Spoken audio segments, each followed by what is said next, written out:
Live from Ventura College, it's Oaks Baseball on KAD TV, simulcasted onto YouTube. Welcome on to Press Row, everybody, along with Jonah Malkin. This is Jonathan Rifkin on the call for today's game between the Conejo Oaks and the Ventura Halos, the final time of the 6 times these two teams have played or will play against each other this season. The Oaks coming off a 17-2 win yesterday against Team 365. They're riding a 2-game win streak. Going back to last Sunday, Jonah, these two teams played against each other, and the Oaks blew them out of the water. They won 18-1. They posted a season-high 23 hits. How do they replicate that today? Because the Oaks and the Blues are tied for second place in the CCL right now, and today's game means so much to this team.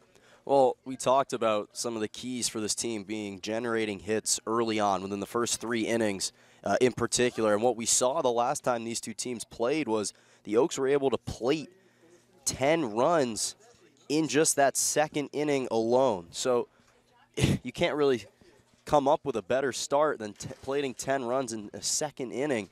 That was 12 in the first 3. So that's really what helped propel them to ultimately balloon this game, is because they established themselves early and with such a force that at that point it seemed like an overwhelming and too large of a deficit for the Halos to try and overcome.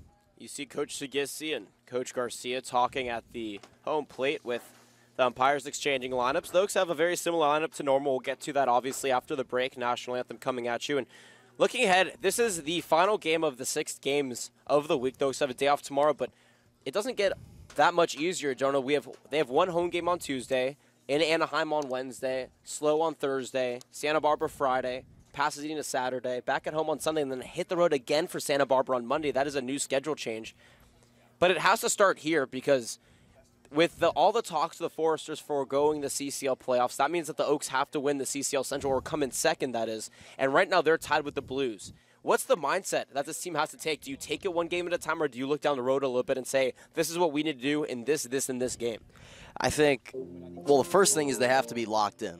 And typically what we've seen from the Oaks is when they're locked in, they don't play down to the level of their competition. They normally stay locked in and focused, and that normally translates and results in quality wins. And even if it's not a win, at least quality play. So that's the first thing, is that they can control the way that they come out, their aggression, their focus, limiting the number of errors. Those are all the things that they normally can control. Now, the mindset has to be understanding the situation that the Foresters are in, that, look, we know that we're the best team outside of perhaps the Foresters in the CCL Central. So at that point, we've beaten every single team that's remaining. We just have to take it 1 game at a time, but at the same time understand that you can't lose these games. You have to have the mindset of win or go home with every single one, and if they do that normally translates well for them. We'll see what the game plan head coach Solis and company take it today against the Ventura Halos. When we come back, the National Anthem, starting lineups, and your first pitch. You're watching Oaks Baseball on KAD TV, simulcasted onto YouTube. We'll be right back.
Ladies and gentlemen, welcome to Pirates Park for Halos Baseball. Yo. Please kindly rise and address the flag at center field for the playing of our national anthem.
Back here at Pirates Park on the Ventura College campus, along with Jonah Malkin. My name is Jonathan Rifkin. Oaks Post, our pregame show, brought to you by a number of sponsors. We'll get to those in just a moment. First, though, the starting lineups. First, for the visiting Conejo Oaks, they come in riding a 2-game winning streak, actually a 3-game winning streak. They are 22-13 overall, 14-11 in the CCL, currently tied for second with the Slow Blues. Batting first and playing right field for the Oaks from Purdue is Milo Beam. Max Weinstein behind him playing second base from Cal Lutheran. Brandon Lewis in the third spot playing left field from Pierce. Cleaning up for the Oaks is Grant Mayu playing third base from San Diego State. Chase Cockrell in the fifth spot playing first base from Ole Miss. Behind him, DJ Miller out in center field from Ole Miss. Cody Santana is the DH in today's game, batting seventh from Hawaii Pacific. Juan Gonzalez behind him in the eighth spot, catching from Oklahoma Baptist. And the round of the Oaks order is Sam Shaken playing shortstop Valmfau-Preso. On the mound for the Oaks will be Ray Lambert from San Diego State. The field for you here for the Halos, they come in today's game 13-16 overall, 9-16 in the CCL. Michael Tillman in right, Blake Mann in center, Christopher May in left, Dalton Duarte at first, Dayton Provost at second, Rudy Aguilar occupies short, Charles Steele at third behind the dish, Devin Peterson, and on the mound, Dylan Francis. Both these teams currently fighting in the CCL Central, though the Halos are riding a 7-game losing streak, looking to snap that. The last time these two teams played was back on Sunday when the Oaks beat them 18-1. But the last time these two teams were back here at Ventura College, the Oaks lost 8-7. Jonah, how do they make sure they don't replicate what happened then? Because they only scored runs. They scored 5 runs in the last 3 innings of the game. How do they get off to a better start here and make sure that they don't build a deficit that they have to overcome late in the game? Well, the first thing you can look at is the errors. They had 4 errors in that 17-1 loss back on Sunday. And so a lot of it just had to do with their mindset and their approach coming into the game. They came out sluggish, and that's how it looked from the jump. They weren't locked in collectively. We saw that a number of these errors, they had 3 errors, Johnny, in the first 2 innings alone. So when you do that and you combine that with the offensive potency that makes up the Oaks, it's no wonder that they got blown out. But I think that's the most important thing, the errors. If they come out focused, they come out ready to go and sharp, then they should give themselves a better chance, because most of those errors, actually all 4 of those errors, were from the infield. So a lot of that just stems from them. Milo Beam from Purdue set to step in here for the Oaks. A nice day from Ventura. Dylan Francis on the mound, getting set here to try and give his team another victory against the Conejo Oaks. This will be the 6th and final time these two teams duke it out on the baseball's diamond this summer. The Purdue Boilermaker batted in the 9th spot yesterday. Went 1 for 3 with a walk, a single, stolen base, and 2 flyouts. It digs in. Francis on the mound takes the sign from Peterson behind the dish. Toes the rubber from the stretch and deals the first pitch. Swung and a miss for strike 1. First pitch time, 5 o'clock local. Weather, in the mid-70s. Wind blowing steadily out to center And very, very sunny here in Ventura. 0-1 in from Francis. Taken on the outside corner for strike number 2. Beam, as of late, has been one of the most productive Oaks batters, both on the base paths and in the batter's box, playing very, very well, seeing the field. He hasn't struck out too often in the last couple weeks, and that's really helped the team. 0-2 from Francis. Taken at the knees for strike 3. Good morning, good afternoon, good night, Milo Beam. Strikes out looking, taking 2 of the 3 pitches, and there's 1 out on the board for Max Weinstein. Already just great command over the pitches from Francis on the mound, mixing his locations. Start off with a fastball upstairs and a fastball outside, and then finish it off with an inside fastball. Cal Lutheran superstar sporting the purple Cal Lutheran helmet digs in, led the Kingsmen to Division III National Championship about a month and a half ago. Francis toes the rubber, peers, and fires the first pitch, low for ball 1. The Oaks are in their baby blue uniforms with white letters on the front, outlined by navy blue and navy blue numbers on the back. The Halos are in their red uniforms with white sleeves and red numbers on the, or red letters on the front, I should say, outlined by white and white numbers on the back. Francis deals the 1-0. Cut on back to the mound, but it's actually going to glide over to short. Aguilar makes the play in time for out number 2. A slow roller to Rudy Aguilar, the all-star shortstop, puts that second out up on the board. And Brandon Lewis from L.A. Pierce Junior College will be the Oaks' final breath here in the top of the first inning. Batted .419 this past season with Pierce. Was committed to CSUN, but decommitted a couple weeks ago, looking for a new home in the fall, though he is only a freshman, so technically he could go back if he wanted. Played 4 years of baseball as well as football at Alemany High School. And he has been unbelievable. Yesterday he went 3 for 5, and he was a triple shy from the cycle. Francis deals the first pitch to Lewis, and he swings and misses for strike 1. Beam struck out, Weinstein grounded out. That's how we've gotten the 2 outs up on the board here in the top of the first. Halos trying to snap a 7-game losing streak. The Oaks currently riding a 3-game winning streak. Francis Pearson fires the 0-1, cut back into the glove of Peterson for strike number 2. The Oaks are currently 1-1 on the season here at Ventura College. They won in 10 innings the first time they came, and then lost 8-7 the last time they were here. And the guy standing in the batter's box was the guy who solidified that win for the Oaks in 10 innings with a home run over left field. Francis takes a sign from Peterson and deals the 0-2. Slap towards third, but out of play, and we'll do it again. No balls, 2 strikes. Nice job by Lewis to stay alive in the count. Ferris kept that pitch low and would have forced Lewis to have to pop up a pitch, so nice job being able to save himself. Lewis digs back in, waves that bat over his right shoulder in a counterclockwise circle, and Francis Pearson fires the 0-2 once again. Pop sky high, but out of play behind home plate, and we'll do it again for a 3rd straight time. No balls, 2 strikes. 2 away here, top of the first. The final of the 6 games this week for the Oaks, coming off a couple of wins yesterday, Friday, and Thursday.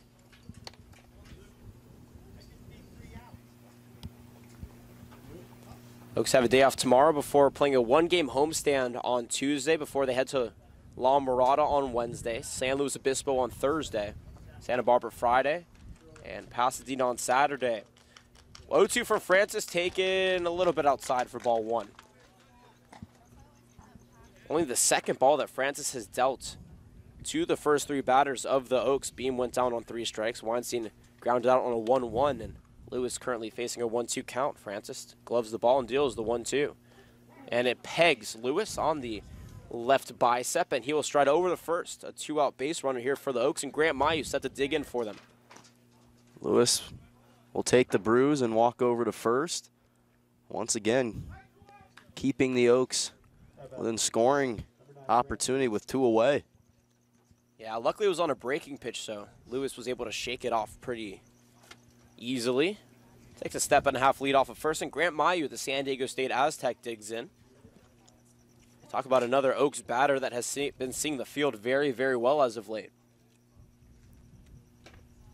Francis checks Lewis and deals the first pitch to Mile, and that goes up towards his head, and he ducks out of the way. That's the 2nd straight pitch that has almost clipped a batter. That'll put a ball up on the board. Mayu has a very quick reaction time, and he is not someone who is new to pitches like that, and obviously it doesn't seem intentional, but he seems to draw a lot of them nonetheless. Shakes it off, digs back in. Runner on, 1-0. Slapped foul for strike number 1. Not to mention had a quick response as well, tapping his chest just to let the pitcher know that he's good to go. 1 ball, 1 strike, 2 away, 1 on here. No runs, no hits for the Oaks here in the top of the first inning. Mayu looking to keep the half inning alive. Francis takes the sign from Peterson, toes the rubber on the stretch, and deals the 1-1, low for ball 2. Nice day here from Ventura, a little bit milder than it has been in the last couple of games the Oaks have played here. Nice blue skies, but I would expect that sea breeze to start picking up as we get later into the day, and maybe even the cloud cover just a little bit off the coast. 2-1 from Francis. Paints the outside corner for strike number 2, and that evens the count. 2's on the board now, 2 balls, 2 strikes, 2 away. The Oaks currently fighting for that second spot in the CCL Central. There's a lot of logistics that we'll get to here in just a moment. Probably in the next half inning, just a lot going on. A schedule change for the Oaks.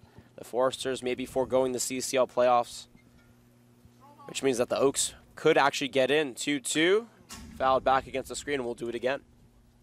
A lot of stuff going on, and the Oaks were supposed to go to Angel Stadium on Wednesday. That has been pushed back. They'll now be going to Angel Stadium on Saturday on behalf of Mike Scioscia.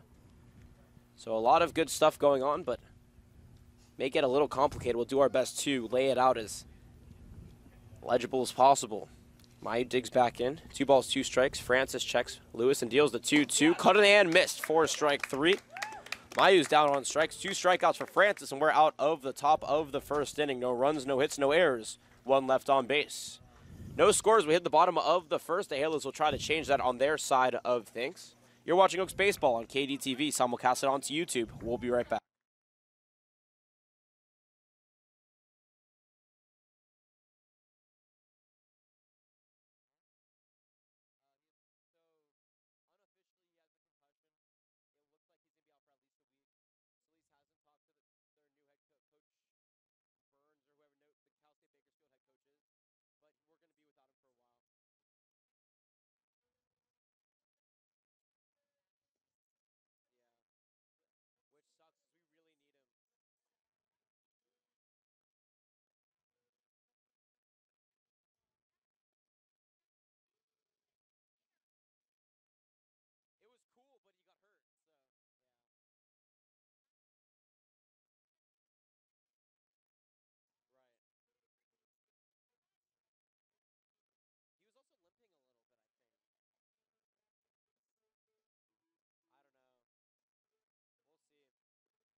Back here at Pirates Field, no scores. We head to the bottom of the first. Jonah Malkin, Jonathan Rifkin, Oaks Baseball on KDTV.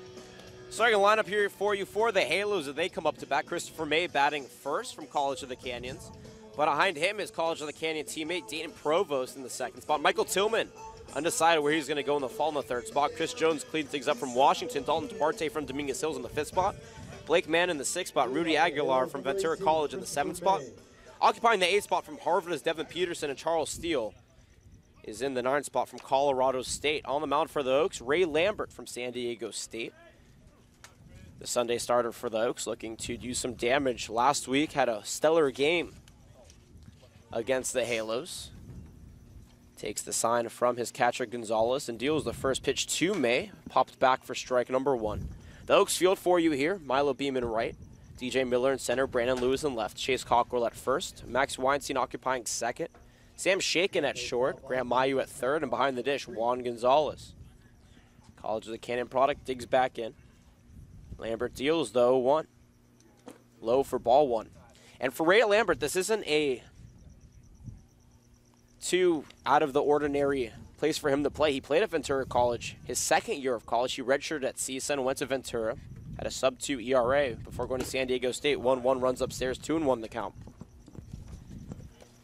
And I alluded to some logistics within the CCL in the top half of the inning. We'll talk about that here in just a moment as Lambert fires the 2-1 in to Gonzalez. And May hops it towards third on the second hop. Mayu gets it, fires it across the diamond in time for out number 1. So the Oaks are currently tied in second place with the Blues in the CCL Central at 14-11 in the CCL. And what that means is, like I said, they're both currently tied for second. Now every team that wins the division, the North, the Central, and the South, will be extended an invitation to automatically get into the playoffs.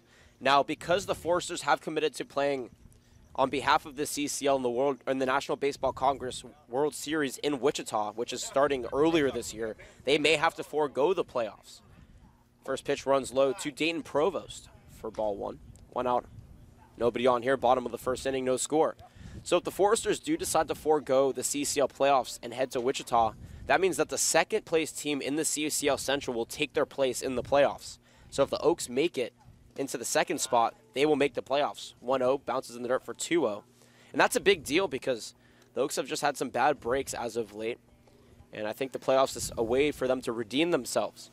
Obviously, it looks like the Prune Packers and the Neptune Beach Pearl will both be in out of the North. One of those teams will get the wild card. And the Orange County Riptide are creeping closer and closer to making their lead in the South unmanageable for the other teams. 2-0 from Lambert, cut on a miss for strike number 1. And also a schedule change for the Oaks.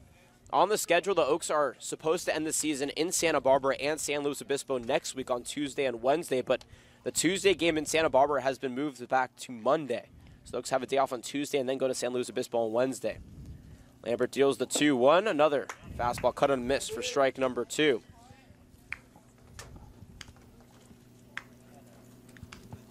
Michael Tillman waiting on deck if we get that far. Christian Jones in the hole. No score here. No hits, no runs, no errors on either side. Oaks had a runner on base back in the first inning by way of a hit by pitch, but they couldn't advance Lewis further.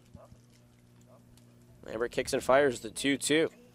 A curveball waved at and missed for strike 3. Strikeout number 1 on the day for Lambert. He has racked up the most strikeouts for an Oaks starter this season.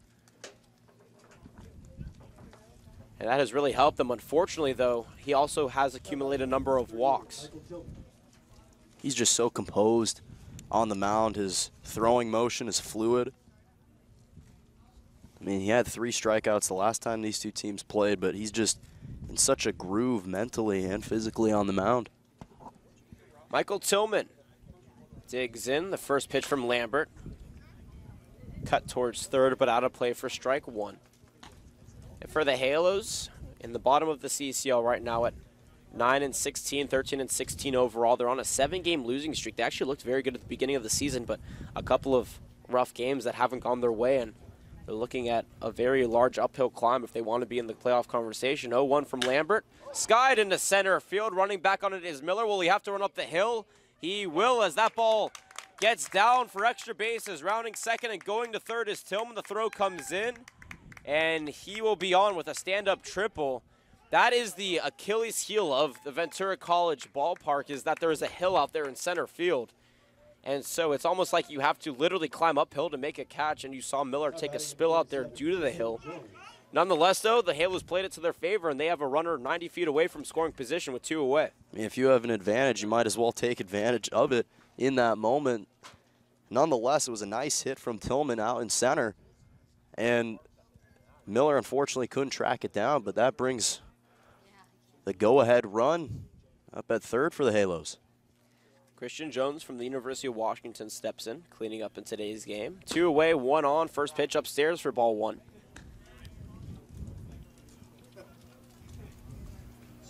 Yeah, the setting here at Ventura College is very interesting. There's a hill that starts out in right field and increases as it goes out to center field and dies down as it heads towards left. It's very interesting to be an outfielder here. 1-0. Just misses a little bit outside for ball number 2. And it's more like a triangle here. The way that the fences are, the right field fence and the left field fence meet almost perfectly in the middle, creating a triangle shape in the outfield. Very unique setting. 2-0, cut on a miss for strike number 1. Beautiful changeup from Lambert. Started out in the shoulders and then dipped towards the lower chest, abdominal area. Lambert takes the sign from Gonzalez. Two-way, runner on third, no score here, bottom of the first, and the 2-1 is taken low and away for ball 3. It did hit the corner, but maybe just a little bit low. Wind picking up out towards center now, but the temperature continues to drop. Something all these players are very happy about. It has been a pretty hot week.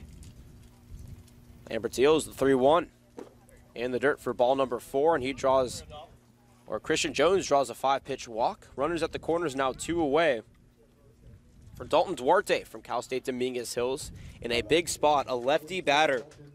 And Lambert has to be careful here. Duarte sees the field very well, and with a runner at third and a little bit of speed at first, he can do a lot of damage. Lambert checks that runner at third, toes the rubber. Hears and fires the first pitch. Taken low. It actually knocks the glove off of Gonzalez for ball 1. It must have been scorching hot, Joe, and if it got the glove off of Gonzalez's hand. He's typically, not much gets past him, so if that fastball is able to fling his glove off his hand, then you must know that Lambert's been throwing some heaters. That could be one of those situations, too, that Gonzalez's glove just wasn't tight enough on his wrist. He actually had to switch his gloves. He broke another one earlier in the season. Lambert deals the 1-0 way upstairs for ball number 2. No runs, a hit, no errors for the Halos here in the bottom of the first, but they have a runner threatening 90 feet away from home plate. No runs, no hits, no errors, nobody left on base here for the Oaks. There's also a runner on first for the Halos.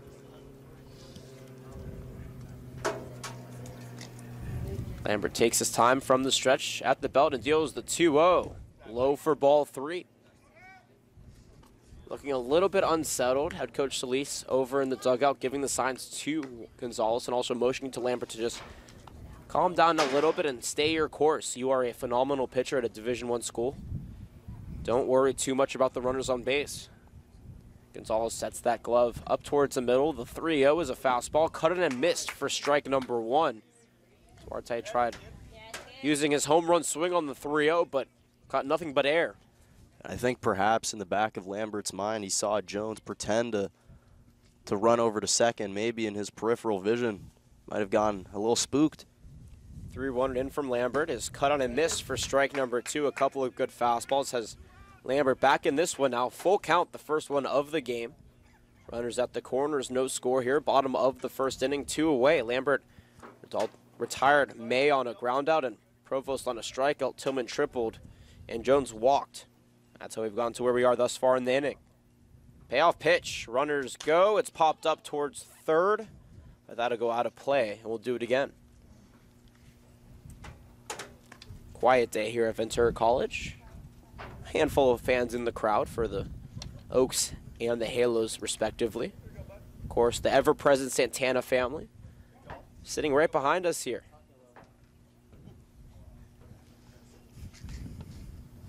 And I know Al wants to come on the radio today, so maybe we'll get him on. Payoff pitch. Ripped towards first, but out of play, so we'll do it again for a third straight time at 3 balls, 2 strikes.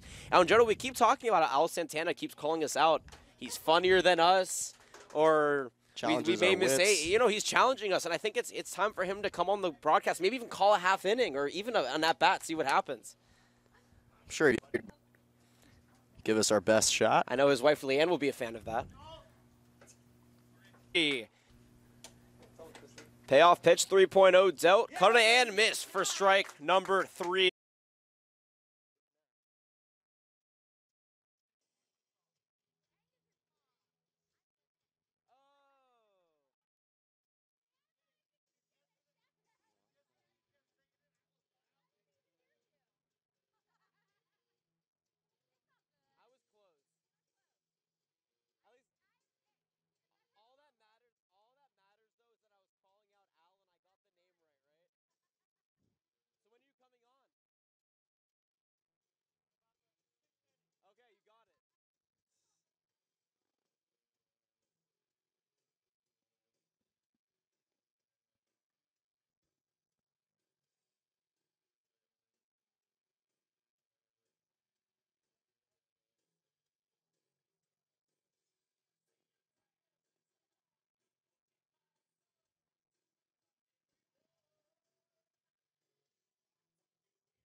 Top of the first inning, middle of the order for the Oaks. Welcome back, everybody. No score. Jonah Malkin, Jonathan Rifkin. Top of the second, that is. My mistake. As Chase Cockrell digs in. Halos threatened in the bottom of the first. They got a runner over at third. Christian Jones walked, and then Duarte struck out, so they couldn't get anything going there. Chase Cockrell from Ole Miss stepping in now, and he's been seeing the field very well also as of late. Takes a curveball at the knees for strike number 2. Runs scored and a walk. No runs, no hits, no errors. Sliced. His bat, not thinking too much. Just doing a nice job making contact with it and making pitchers work. Francis takes a breath. Takes a sign from Peterson. Gloves the ball. Pearson fires the 1-2. And a check swing. Pitches low, and they're saying he didn't go around, so that would even the count at 2 balls and 2 strikes.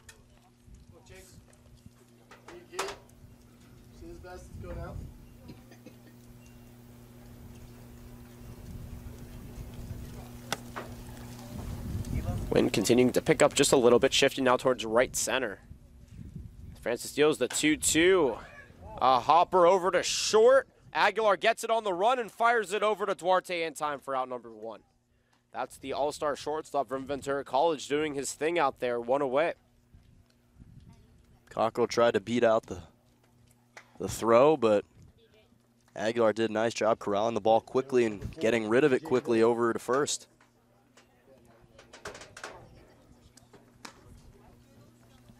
DJ Miller from Ole Miss is getting set to step in now. 1 away, no score here, top of the second inning. And he's also been swinging the bat very well as of late.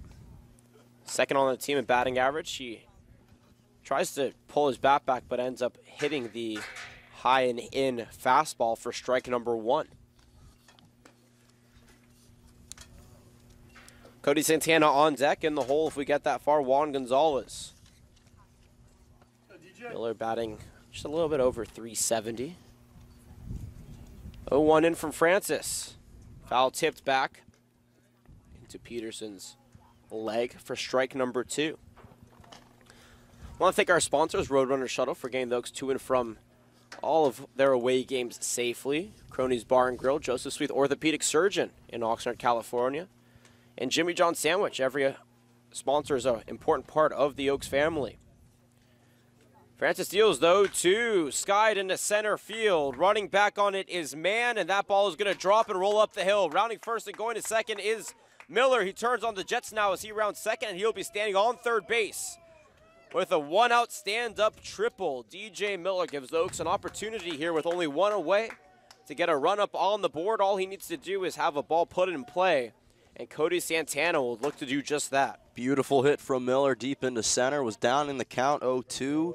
Saw a pitch he liked, didn't hold back his swing, and this time it paid dividends big time. And with his speed, he's able to extend what for most players would probably just be a stand-up double. Instead for Miller, a stand-up triple. Now the Hawaii Pacific Shark digging, and he's also not too unfamiliar with Ventura College. He played here for a season. One of the 3 community colleges he played at before heading to Hawaii Pacific. The first pitch in the dirt, blocked by Peterson, so Miller will stay over at third. 1-0 the count, 1 on. 1 away here, 1 hit on both sides, no runs and no errors to go along with that 1 hit. Santana led Hawaii Pacific in batting average this past year. He was an All-American out of the Pac West. He also had a 4.0 GPA. So kids, sports isn't everything. If you want to make your parents truly happy, do well in school. 1-0 in. Slice towards first. Miller comes home. The throw to the plate gets past Peterson. Miller scores. Rounding first and going to second is Santana.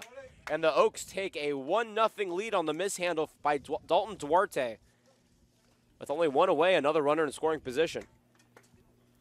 And actually a pretty smart play from Santana. I mean, they got a little fortunate that Duarte couldn't make the throw to home in time and was a little off set to Peterson, but nonetheless it paid off and he able to advance all the way to second. That run is unearned. But now there's a conversation between head coach Sleece and our home plate umpire. It seems very heated as Joey Garcia is going to come in from first base as well.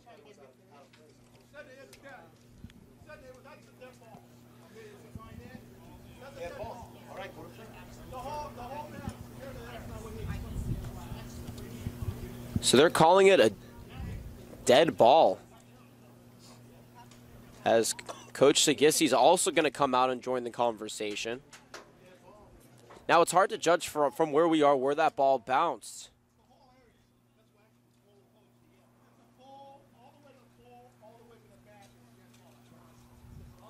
And the dimensions here, it's very interesting at the Ventura College field because it's kind of uneven. If you look at the first base line, you're actually running uphill from home plate. Down the third base line, also a little bit uphill. But when you're running from third home, you're not running uphill, you're running downhill actually. And of course that hill out. So I guess it's all been figured out. Now batting number 24, Juan Gonzalez. I guess the argument is Santana could not advance. Perhaps past second or even to second was kind of the argument that they were having. Well, regardless, Santana is at second. The Oaks get the run. One away for Juan Gonzalez from Oklahoma Baptist, drafted in 2013 by the Indians. Deferred and one of the best defensive catchers in the game. Francis deals the first pitch low for ball one. See you low, watch your low, kid. Attaboy. Here we go, Juan. One ball, or 2 balls, no strikes. Actually, it is 1 ball, no strikes. They just changed it from the scoreboard. 1 run, 1 hit, no errors for the Oaks. They have a runner in scoring position at second. No runs hit, no errors for the Halos. Francis deals the 1-0. Low and away for ball 2. Gonzalez, one of 3 Oaks catchers to go along with Zane Willems and Jacob Castro. Willems the best offensively of the 3, but Gonzalez by far the best defensive catcher, definitely in the CCL. Got the nod at the All-Star game last Wednesday, 2-0, taken out at the knees for strike number 1. Seems like he's starting to rub some of his luck on the other, or not luck I should say, but some of his talent on the other catchers. Castro caught a runner stealing yesterday. The Oaks have been doing a very good job behind the dish, keeping runners at bay. Francis checks the runner at second and deals the 2-1 way upstairs for ball number 3, and Juan showing the patience now. Well ahead in the count, 3 balls and a strike.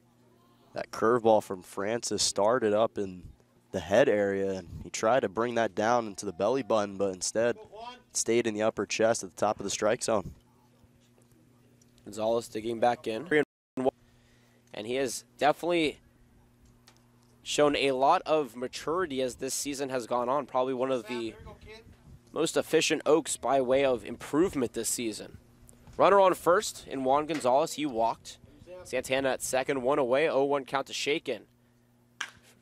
Popped up into center field. Running back on it is Mann, and he will lose it. As it rolls up the hill, Santana will round third. Gonzalez is at third, and that will be an RBI double for Sam Shaken, and the Oaks take a 2-0 lead here in the top of the second inning.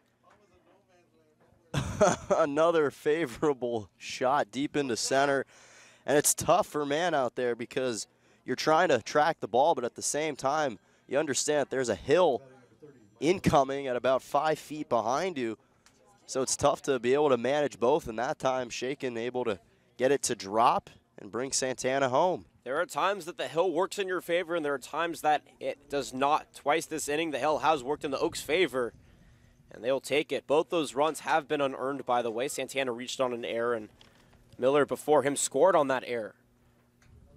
So they're up 2-0. It says 3-0 up on the scoreboard, but that is not a correct score.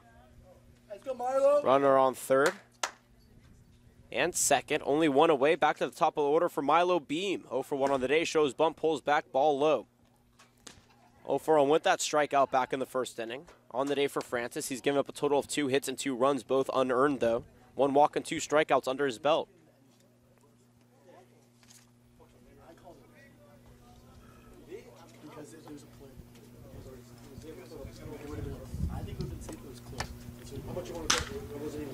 The 0-1 popped up into center. Running back on it is Mann, and he will make the catch, but that will be enough to send Gonzalez home, and the Oaks now take a 3-0 lead. Smart heads up sacrifice fly from Beam into center, and with Gonzalez's speed, able to come all the way home.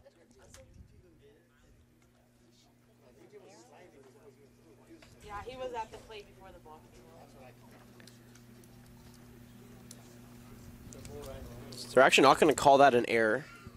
Back when Miller scored and Santana got on, so those will be earned runs. So all 3 runs have been earned. Max Weinstein steps in, runner at second in the form of Sham Shaken, and he skies the first pitch he sees over to second, where Provost will make the dive for out number 3. 3 runs, 2 hits, 1 error, or no error, excuse me, 1 left on base. We're through 1.5 here from Ventura College. Oaks lead at 3-0. You're watching Oaks Baseball on KDTV. We'll be right back.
Back here at Ventura College, Oaks up 3-0 in the bottom of the second inning. First pitch inside to Blake Mann for ball 1. So after a lot of conversation, we figured it out. It will be an error, but it was also a fielder's choice for Santana when he had Miller coming in and reach first base. The 1-0 dealt is cut back for strike 1. So only 1 of the 3 runs will be earned for Francis in that last half inning, but nonetheless, the Oaks are able to take that 3-0 lead, so they'll take it regardless. 1-1 count to Mann. 3 runs, 2 hits, an error. Or no errors for the Oaks, no runs, a hit. No error, 1 error for the Halos. They put the error in the wrong place on the scoreboard. 1-1, cut on a miss for strike number 2. Beautiful fastball upstairs for Lambert. That's such a tough ball for opposing batters to swing on and hit just because it stays up and has that late tail at the end of it. Mann from UCSB. Getting it on today's game. Out in center field, takes the 1-2 just a little bit inside for ball number 2. You can be sure he's looking to redeem himself after getting caught up with the hill deep in center that perhaps enabled some balls to drop for the Oaks. Yeah, he is a frequent hill climber out there in center. Lambert deals the 2-2, popped back out of play, and we'll do it again. Between the foul balls at the snack bar for treat yourself. 3-0 our score, 2 balls, 2 strikes. Lambert back on the mound for his second inning of work. 1 hit, 1 walk, 2 strikeouts under his belt. The Oaks take an early lead here, one that they have not been doing as of late. They've been scoring the runs in the latter part of games. 2-2, cut on a miss for strike 3. And Lambert picks off where he left off last inning with a strikeout, his 3rd of the game. There's an out up on the board here in the bottom of the second inning for the all-star shortstop, Rudy Aguilar from Ventura College. And Lambert's just dealing right now. Beautiful pitches, mixing his location as well. And with the exception of that 1 hit that he's given up, he's been really solid so far on the mound. Aguilar digs in. Lambert deals the first pitch outside for ball 1. There's a cute little dog coming up on press row, but he won't let me pet him. I want a friend. Jonah, you are a good friend, but I feel like that dog would be a better friend. I think you might be right on Should we that. put him on the air to see if he's a better broadcaster? 1-0 to Aguilar. It's foul tips back into the glove of Gonzalez. That evens the count. 1 ball, 1 strike, 1 away. I always feel like if you're a dog, you have to be freaked out. You're seeing all these people looking at you, making all these faces at you. Yeah, but you're like, the center imagine- of attention. Who doesn't like being the center of attention? But you hear people talking to you with weird voices. You don't really know what to say. 1-1. Skied back out of play, and now Lambert ahead in the count. 1 ball, 2 strikes. It's like that new movie that came out with the dogs, from basically a dog's perspective. Oh, I was just thinking of I was like thinking about Air watching Bud. that. I was thinking of Oh, Air Bud. Air Bud, the dog who played all the sports. Or the Beethoven dog. Oh, Beethoven dog. Yeah, see, dogs love being the center of attention. That's why they were domesticated. 1-2 from Lambert. A curveball fouled back, and we'll do it again. One out here. Blake Mann struck out to lead things off here in the bottom of the second. Oaks up 3-0. They've given an error on the scoreboard to both teams, but I do believe that there should only be one error for the Halos and none for the Oaks. We'll check back with our official scorekeepers here at the break. Lambert peers and fires the 1-2, and it bounces about 3 feet in front of the dirt, blocked by Gonzalez. Not that it matters, and that'll even the count at 2 balls and 2 strikes.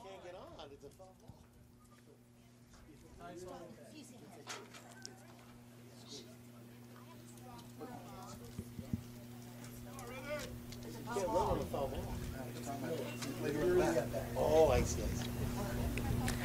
2-2 in from Lambert. Skied into shallow, or actually not even to shallow, into mid-right field. Under his beam for out number 2. 2 away now for Devin Peterson from Harvard. One of the 4 Ivy Leaguers on the Halos team. And with 2 away, he's looking to get some offense here going. Only 1 hit for the Halos. They have drawn a walk as well. They've left a total of 2 runners on base. Runners at the corners back in the first inning.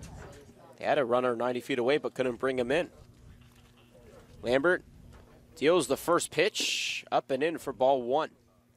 Charles Steele waiting on deck, the number 9 hitter in the lineup. Wind shifting now towards right. It was blowing to straightaway center at the beginning of the game. In the last inning and a half, it shifted steadily out towards right. The 1-0 upstairs for ball number 2. And for the Oaks, getting into the latter half of the season, this is game number 36, a 22-13 overall record, 14-11 in the CCL. They only have one more interleague game. That'll be on Sunday against the Ventura Pirates. 2-0, paints the outside corner for strike number 1, 2-1 the count. And the Halos have attracted Harvard players in the past. Last year they had a center fielder by the name of Ben Skinner, who gave the Oaks fits in all 6 games they played from Harvard. 2-1 to Peterson, paints the outside corner at the knees for strike number 2, and that'll even the count, 2 balls and 2 strikes. Lambert's doing a great job keeping those fastballs on the outside away, especially with the left-handed pitcher. The last thing you want to do is have a tail that tails in.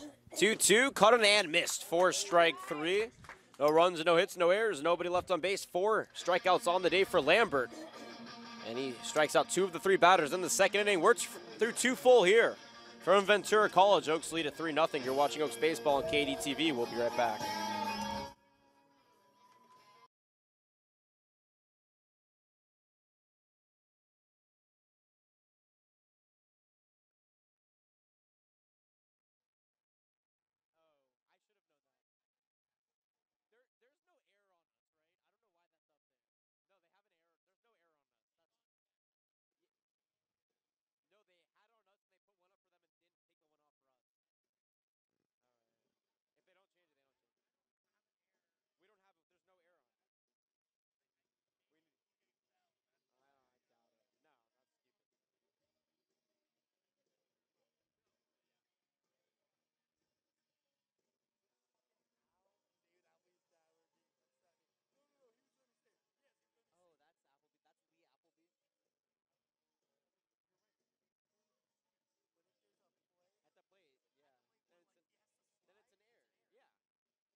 3, 4, 5 hitters due up here in the top of the third inning for the Oaks. Welcome back, everybody. Jonathan Rifkin, Jonah Malkin, Oaks Baseball on KDTV. The Conejo Oaks leading the Ventura Halos 3-0. Lewis 0 for 0 with a hit by pitch. Back in the first inning, takes ball 1, low and away. Dylan Francis back on the mound. 3 runs, 2 hits, no errors for the Oaks. No runs, a hit, no error, or 1 error actually for the Halos. Francis, in his second start against the Oaks this season, got the loss back the first game these two teams played. Pitches a fastball, cut and a miss for strike number 1. That evens the count, 1 ball, 1 strike. The Oaks plated 7 batters back in the second inning, scored 3 runs, only 1 earned, and only 2 hits on those. Righty digs back in. The 1-1 is skied in the left field. May running back on it.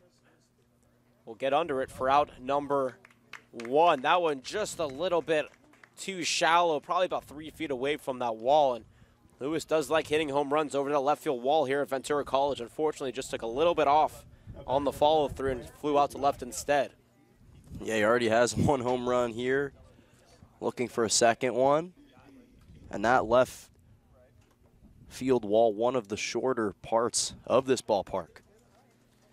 Grant Mayu digs in, struck out his first time up. First pitch from Francis taken low and away for ball 1.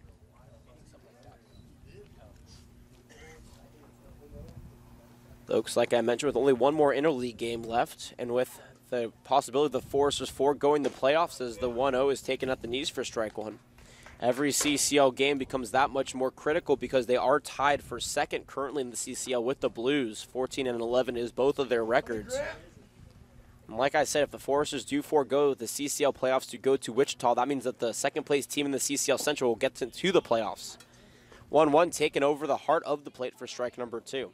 So that'll give the Oaks an opportunity to get back into the playoffs if they can solidify the second spot in the CCL, but they still have 2 more games against the Foresters and 2 more games against the Blues, both away for both those teams. Oaks have a long road trip coming up. 1-2.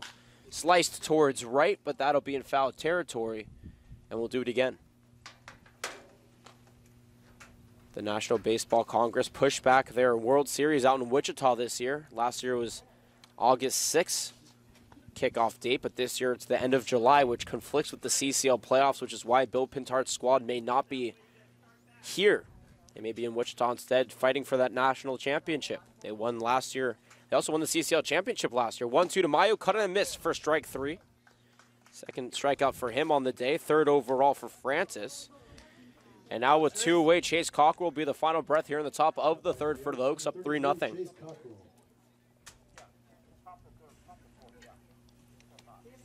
Cockrell had to clean up for the better part of the season, but as of late, Mayu has been hitting the ball just a little bit better, so Solis has put him in the 5th or 6th spot. Did bat cleanup, though, a couple games ago. First pitch he sees, swung at a miss for strike number 1. Beautiful off-speeder from Francis. Cockrell was expecting some faster tail at the end of it, and the last second it just dropped over the strike zone. No balls, a strike. Francis quickly deals. And that fouled off the handle of the bat for strike number 2. He tried pulling back, but as he did, he left his hands out in front of the plate, and that ball just clipped the handle. That's one of the more unfortunate situations if you're a batter, because that ball is up and in, but unfortunately, there's nothing you can do if you do leave that handle out just a little bit. That's such a hard place for the ball to hit. 0-2 from Francis. Taken for strike 3 at the knees. 2 consecutive strikeouts gets us out of the top of the third inning, I should say. No runs, no hits, no errors. Nobody left on base. 4 strikeouts on the day for Francis. Oaks lead it, though, 3-0. Bottom of the 3rd we go with the 9-1 and 2 hitters due up. You're watching Oaks Baseball on KDTV. Simulcast it onto YouTube. 3-1 our score.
go, kid. 9-1 and 2 batters due up here in the bottom of the third inning. Oaks up 3-0. Charles Steele from Colorado State pops back the first pitch he sees for strike number 1. Ray Lambert back out there for his third inning of work from San Diego State. 3 runs, 2 hits, no errors for the Oaks, and no runs a hit, 1 error for the Halos. Haven't been able to muster any sort of offense since that first inning when they had a triple. Lambert with 4 strikeouts under his belt deals the 0-1 way upstairs for ball 1. A crowd buzz picking up here at Ventura College on both sides. Everybody getting a little bit more into the game, having conversations with each other, and that makes this game just a little bit more fun. Crowd can get into it a little bit. Lambert toes the rubber, Pearson fires the 1-1, cut back against the fence, and we'll do it again, but this time with a ball and 2 strikes up on the board. Steele, May, and Provost, the 3 up in the inning. Christopher May from College of the Cannons, Dayton Provost, his teammate at College of the Cannons, both waiting patiently on deck and in the hole respectively. Steele from Colorado State represents the Rams. The 1-2, a curveball waved at and missed for strike 3, a nasty 12-6. Puts the 5th strikeout up on the day for Lambert, and he starts off the third the way that he ended the second with a strikeout. He's striking out now 4 of the last 5 batters he's faced. He's just got great command over that curveball, especially on the inside, just wicked. Starting in the shoulders, dropping below the belt. Nothing you can do about it. Christopher May digs in, 0 for 1 on the day, slaps the first pitch he sees towards third base, but foul for strike 1. He grounded out to third his first time up on a nice play in foul territory by Grant Mayu. Lay of the land for you here for the Oaks. Milo Beeman to right, TJ Miller in center, Brandon Lewis in left infield here after this pitch. Lambert, Pearson fires the 0-1. Cut towards the third. Mayu gets it on the second hop and tosses it over to Cockrell in time for out number 2. Cockrell at first, Weinstein at second, Shaken at short. Mayu at third, behind the dish, Juan Gonzalez on the mound, Ray Lambert. 2 away here, bottom of the third inning, and Ray Lambert is coasting now. He's settling in after a rough first inning where he gave up a walk and a triple. He's yet to give up a run, has 5 strikeouts and 1 hit under his belt. And Dayton Provost looks to be the last breath here in the bottom of the third inning for the Halos, down 3-0. 0 for 1 on the day. He was the first strikeout victim back in the first inning. But he'll look to make up for that here. Skies the first pitch deep into center field. Miller running back up the hill, and he will miss it as that ball rolls up. Rounding second and going to third is Provost. The ball will come in, and that'll be a 2-out triple for Dayton Provost. A run 90 feet away from home plate, but with 2 outs, it's going to be interesting to see what the approach is from Michael Tillman, who was the last guy to get a hit with that triple out to center field. And it's hard, John. It's really hard to be a fielder here because you have to run up that hill, and that really hurts you if you can't make the play. We talked about that hill benefiting both teams, and we've certainly seen how it's helped the Oaks, and now trying to provide the home team with a bit of luck. Michael Tillman tripled his first time up, was stranded at third, digging in now. Runner 90 feet away from home plate. The first pitch taken upstairs for ball 1. 3 runs, 2 hits, no errors for the Oaks. No runs, 2 hits, and an error for the Halos. They show that there was an error up for the Oaks on the board, but not quite sure where that came.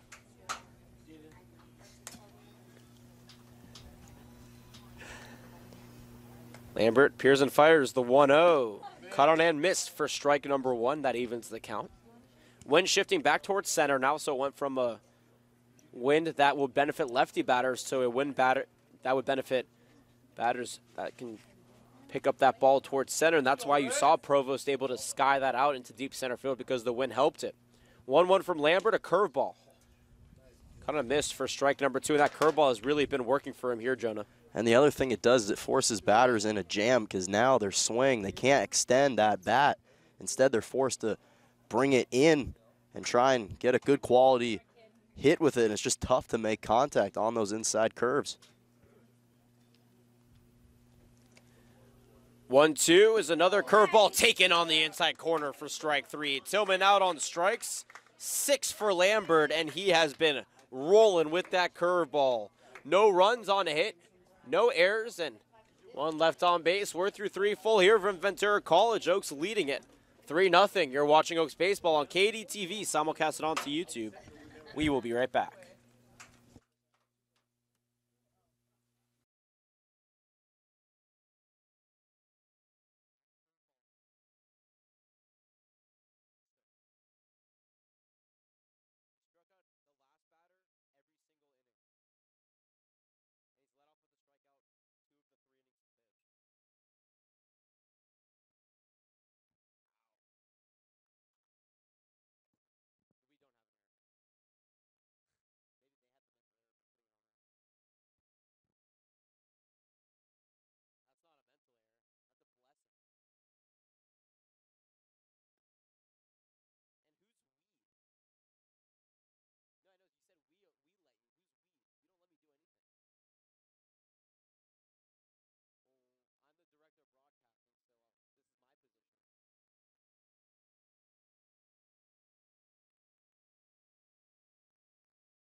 3-0 our score, top of the fourth. My name is Jonathan Rifkin for play-by-play of the fourth, fifth, and sixth innings. My broadcasting partner, Jonah Malkin. Thank you, Jonathan. Fine job. As always, first pitch to Miller, runs low past him for ball one. Oaks lead it 3-0 here at Ventura College, playing the sixth and final meeting between these two teams. Oaks ahead in the series 3-2. Ferris still on the mound, deals the 1-0, swung on and missed on the inside for bring the count even at 1-1. On the day, entering his fourth inning, he's just given up 2 hits, 3 runs, only one of which was earned, 1 walk, and 4 strikeouts. 1-1, catches the outside corner for 1-2. Beautiful slider. Started up on the inside and ended up dropping on the outside. Miller's already 1 for 1 with a stand-up triple. Grounds the 1-2 to short. Aguilar's throw to first is in time for out number 1. Aguilar is just so quick with that transfer. As soon as that ball is shot towards him, he's able to glove it and take that ball and fire it over to first almost in one motion. It is so hard, even for someone who's speedy like Miller, to get an infield single when they ground it over to short. Aguilar, one of 3 All-Stars for the Halos that played in the All-Star game this past season, along with Connor Arnold and Dayton Provost. And he's certainly showing why he was picked to play on that team as Cody Santana steps in, lays off the outside pitch for ball 1. Much of the controversy regarded Santana, whether his hit was technically an error that instead went down as a fielder's choice as the 1-0 catches the bottom part of the strike zone for strike 1. In fact, what happened, because the throw over from Duarte came home, him advancing to first was technically a fielder's choice, and then he did ultimately advance to second on an error when Duarte overthrew Peterson. 1-1 is grounded to second. Provost will corral and make the play over to first for out number 2. So a couple quick ground outs, puts 2 away for the Oaks in the top of the fourth. Juan Gonzalez, the all-star catcher, to step in. He was one of 5 Oaks players to make the all-star team, along with Max Weinstein, DJ Miller, Robbie Medell, and Evan McMillan. Gonzalez is 0 for 0. First pitch to him, runs low for ball 1. Got on base after drawing a walk. Just the first walk issued from Francis on the day, and he ultimately came around to score as well. Francis comes set, deals the 1-0, popped into shallow center. Man will take a couple steps back and make the catch for out number 3. So no runs, no hits, no errors, and nobody left on base for the Oaks, but they lead it 3-0 as we're through 3.5 here at Ventura College. Don't go anywhere. Don't go anywhere. Bottom of the fourth we go when we come back.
Welcome back to Ventura College, everybody. I'm Jonah Malkin, alongside me, Jonathan Rifkind.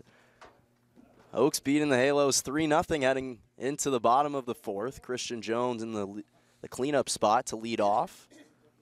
Ray Lambert still on the mound, deals the first pitch, swung on and missed for strike one. Another nasty curveball. Jonah, that curveball has been untouchable today. It has been on and eluding every single one of these batters. It's a big reason why he has 6 strikeouts under his belt. Lambert comes set on the mound. Deals the 0-1 curveball. Another beautiful one that drops on the inside corner, and quickly he's ahead in the count 0-2. I'm telling you, it's just so good. He gets a lot of topspin, a good release. Gonzalez able to place that glove right where that ball drops, and it's just so hard to hit. 0-2 is just fouled back and out of play to keep Jones alive in the count. He advanced over to first his first time up when he drew a walk, the only walk issued from Lambert. In the DH spot today, out of the University of Washington, the Husky looking for his first hit of the day. Lambert fires the 0-2 up and away for ball one. And that's a good waste pitch, Jonah. That high fastball is a way for pitchers to try to get a batter who needs to protect a swing and miss, but a good eye there from Jones. Called ball. 1-2 from Lambert. Runs low in the ground to bring the count even at 2-2. The last time these two teams played, Jones was 0 for 3 with a couple flyouts as well as a strikeout. And then he was 0 for 2 the time before that. So another 2-2 curveball just misses the outside to bring the count full at 3-2. Second full count situation pending for the Halos. Their counterpart, the Oaks, just won. So much faster paced game. Payoff pitch is ripped into foul territory, and we'll do it again. Entering our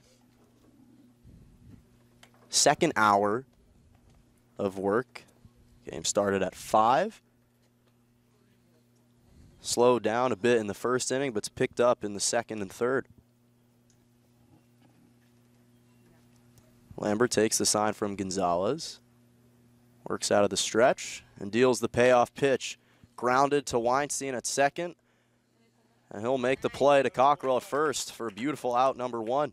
Boy, Weinstein fields his position so well. Oftentimes when there's a ball grounded like that, second baseman will wait on the ball, and that allows the base runner more time to get to first base. But Weinstein doesn't wait. He runs up on that ball. He judges the hop, and in one motion, he's able to make that sidearm throw to Cockrell for out number 1. The big left-handed batter, Dalton Duarte, who's 0 for 1 with a strikeout, steps back in. Halos, no runs on 2 hits and 1 error. Oaks 3 runs, 2 hits, and no errors for themselves. The first pitch from Lambert, another curveball catches the outside corner for strike 1. Duarte waves that bat over his left shoulder. Lambert comes set and deals the 0-1 fastball, runs low for ball 1. Waiting on deck is Blake Mann. And if we get that far, Rudy Aguilar in the hole. 1-1 count. Lambert fires the pitch, popped up out of play, and quickly Duarte's down 2-1, or 1-2. Lambert once again getting ahead in a count. He's done a very good job, for the most part, staying ahead of batters in today's game. Only 1 walk. We saw full count last at bat, but really in the driver's seat thus far. 1-2 curveball just misses low on the outside to bring the count even at 2-2. That could have been another nasty curveball. It was nasty, Lambert. Jonah. Unfortunately, just missed. Great break, that late tail, putting it in the dirt, but just missing on the outside. 2-2 grounded out of play, and we'll do it again. Lambert already has 6 strikeouts on the day, looking for number 7. When he got the start against the Halos last Sunday in that 17-1 victory, he had 3 strikeouts, so already has more than doubled that in the 4th inning. 2-2, swung on and missed for strike 3. Down goes Duarte, putting 2 up for the Halos in the bottom of the 4th. And Blake Mann now to step in. 7 strikeout on the day for Lambert. And Mann's also 0 for 1 with a strikeout. Lambert needs one more strikeout in this inning to have at least 2 strikeouts every inning of this game, and that is a big, big number for him. First pitch to Mann, runs up for ball 1. And you've said it, he's striking out Duarte both times, looking to replicate that to Mann. It's the 1-0 curveball, runs outside for ball 2. 2-0 the count. Oaks lead it 3-0 here in the bottom of the 4th. And actually the last time the two teams played here, the Halos jumped out to a quick 3-0 lead through 4 as the 2-0 was swung on and missed for strike 1. So the Oaks they have returned the favor a bit, getting off to a much better start in today's game. Hopefully no heroics will be needed towards the end of this one. As Lambert fires the 2-1, popped in field into short, shallow left.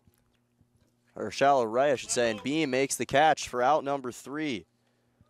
So quickly 3 up, 3 down for the Halos. They trail the Oaks 3-0 as we're through 4 full here at Ventura College. Oaks looking to extend that lead in the top of the 5th when we come back.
Of the order for the Oaks heading into the top of the 5th. They lead it over the Ventura Halos 3-0.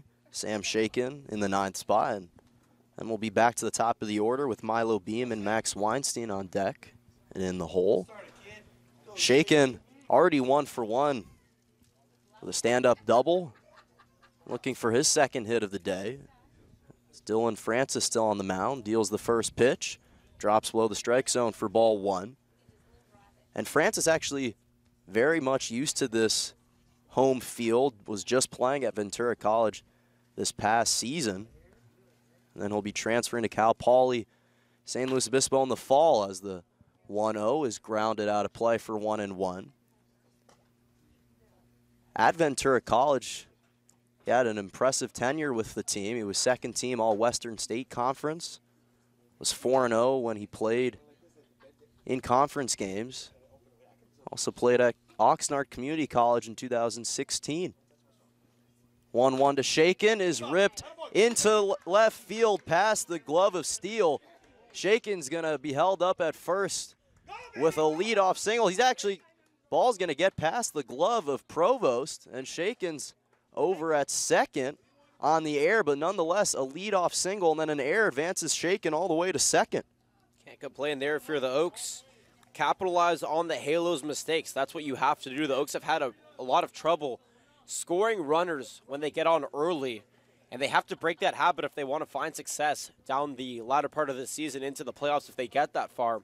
And right here is the time to do it. Advance to second base, and now it's time to capitalize if you're the Oaks. Just the 3rd hit of the day given up from Francis. And now back to the top of the order with Milo Beam for the Oaks, who's 0 for 1. Shows bunt, pulls back, ball low for ball 1. He struck out to lead off the top of the first and then hit a sacrifice RBI fly into center. That ended up bringing Cody Santana home. 1-1, bunts laid down, but it's just going to roll out of play for 1-1. Remember how I was talking about how there's kind of a hill in the infield here at Ventura College. When you're running to first base, you're kind of running uphill, so it affects the spin of the ball, especially when bunts are laid down. And it's very tricky, being one of the best in the business, but because of the uneven surface, it makes it a little bit harder to lay down those bunts. Already has 4 successfully laid down bunts for the Purdue Boilermaker. He's been asked to work on that, so he's been attempting a bunt every single game. Francis checks Shaken at second. The bunt's laid down. We'll advance him to third. The play to first. We'll get there in time for out number 1, but Shaken already at third base, and the Oaks have another runner in scoring position. Yeah, nice sack 1-3 put out for those keeping score at home, and the Oaks have another runner 90 feet away. This is the capitalization that we've been talking about, Jonah. The Oaks have had a habit of leaving runners that they get on early in innings on base. Here, after advancing Shaken to third, the top half of the order, number 2 batter in the lineup, Max Weinstein, has an opportunity to get Shaken in. Weinstein looking for his first hit of the day. Would be an RBI. First pitch to him, just runs low and outside for ball 1. He's 0 for 2. And unfortunately for Francis, although the Oaks have scored 3 runs, only one of them was earned, and if this run came around, that would also be an unearned run, as the 1-1 is grounded out of play for 1-1.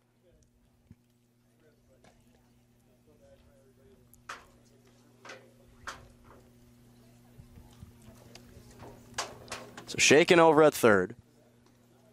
Just 1 out in the top of the 5th. Weinstein looking to extend that lead to 4 here. Francis comes down the mound.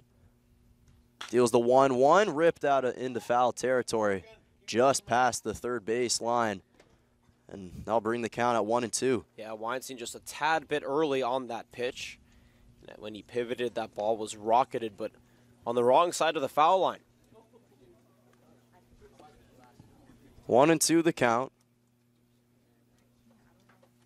Francis takes the sign from Peterson. And fires the 1-2 that's sliced out of play. And we'll do it again. And actually, if Shaken was to come around, that would go down as an earned run because he got on base before the error. So that would give him 2, but nonetheless, he's done a nice job on the mound. Just hasn't gotten as much help as the 1-2 is swung on and missed for strike 3. Down goes Weinstein. And Francis has 5 strikeouts now on the day. Yeah, like you said, Jonah, he's only given up 3 hits. He hasn't gotten much help in the field with those 2 errors. And you could tell he's a little bit frustrated because realistically, he isn't having that much worse of a day than Ray Lambert on the other side for the Oaks. Just the error is really hurting him. And it doesn't get much easier with the big bat of Brandon Lewis stepping in. Lays off the inside pitch for strike 1. Lewis is 0 for 1 with a fly out to left field, but advanced over to first as he was hit by the pitch that hit his bicep. Already has 1 monster home run in this ballpark. 0-1, fouled back against the fence for 0-2. 2 games ago, when these 2 teams played, as Maya gives us a nice wave. Game was tied heading into the top of the 10th at 4-4, and Lewis crushed a home run over the left part of the wall that ultimately gave the Oaks that 5-4 win. 0-2, just misses low and outside for 1 ball. Oaks 3 runs, 3 hits, and no errors, although it continues to show 1 error on the scoreboard. 1-2 from Francis, runs low to bring the count even at 2-2. And for the Halos, no runs, 2 hits, and 2 costly errors. Could have prevented a couple runs and kept the game, which is still manageable, but much smaller deficit. Francis comes set, deals the 2-2, swung on and missed for strike 3. Back-to-back strikeouts for Francis gives him 6 on the day. And the Oaks can't play any runs, no hits, no errors, and they leave shaken, stranded over at third. But they lead it 3-0 as we're through 4.5 here in Ventura College. Halos looking to trim the deficit in the bottom of the 5th.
Rudy Aguilar to lead off for the Halos in the bottom of the 5th. Welcome back, everybody. I'm Jonah Malkin. Alongside me is Jonathan Rifkind. Oaks leading Game 6 of this game, 3-0. First pitch catches the outside corner for strike 1. That was Angus Denton, who steps in place of Ray Lambert, who went 4 innings, gave up 2 hits, no runs, as the 0-1 grounded to Weinstein at second. He'll bobble it, but make the play to Cockrell over at first for out number 1. Also just had 1 walk, but an impressive 7 strikeouts. So Denton, the Arkansas Razorback, looking to continue that success. He's been extremely reliable reliever. The only blemish on his resume is he gave up 1 walk-off home run. The first slider drops low for ball 1. But besides that, he's been truly fantastic. Peterson swings and misses for 1-1. Devin Peterson, the catcher in today's game for the Halos. Playing at Harvard University, he's 0 for 1 with a strikeout. Looking for his first hit, 1-1, runs up and in for 2-1. Remember, Denton pitched yesterday, got 2 strikeouts in 1 inning against Team 365. Coming in now for some extended relief work.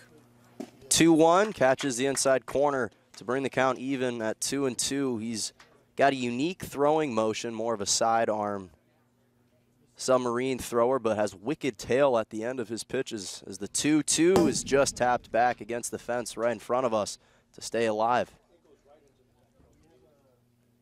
Of course, a shout out to his mom, Leanne, by way of the Santana family. Always listening and paying attention to Oaks baseball. 2-2 is popped back, and we'll do it again. Honestly, all the parents show great support for the teams. Grant Mayu's father comes out to a lot of the games.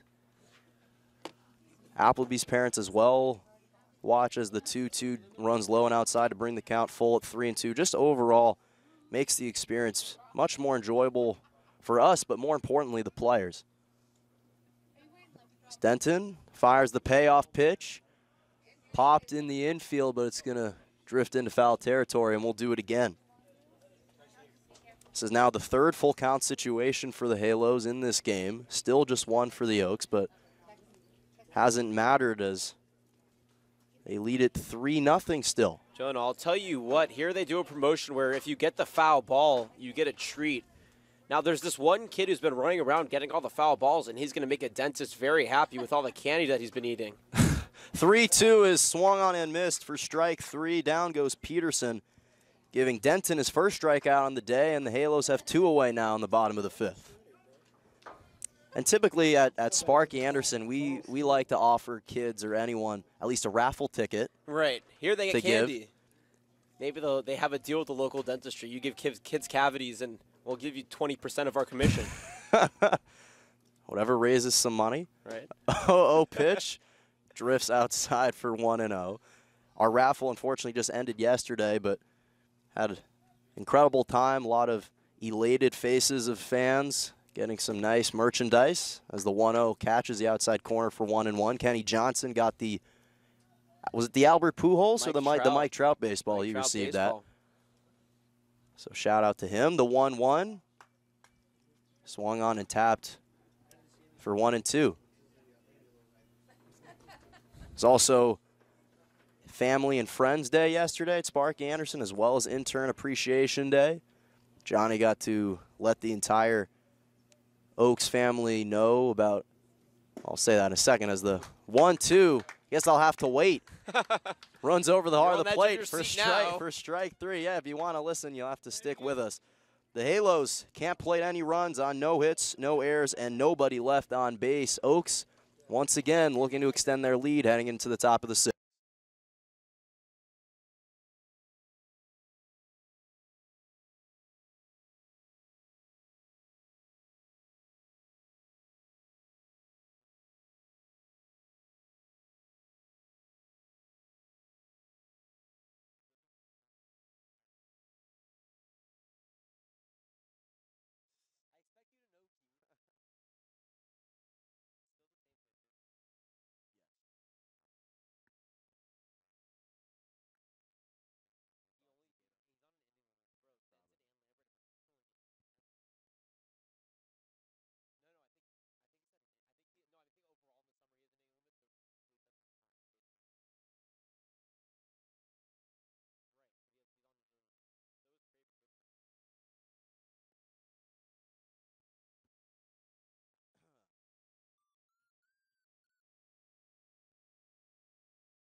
Top of the 6th we go. Welcome back, everybody. Oaks leading the Ventura Halos 3-0. And Grant Mayu in the cleanup spot to lead off.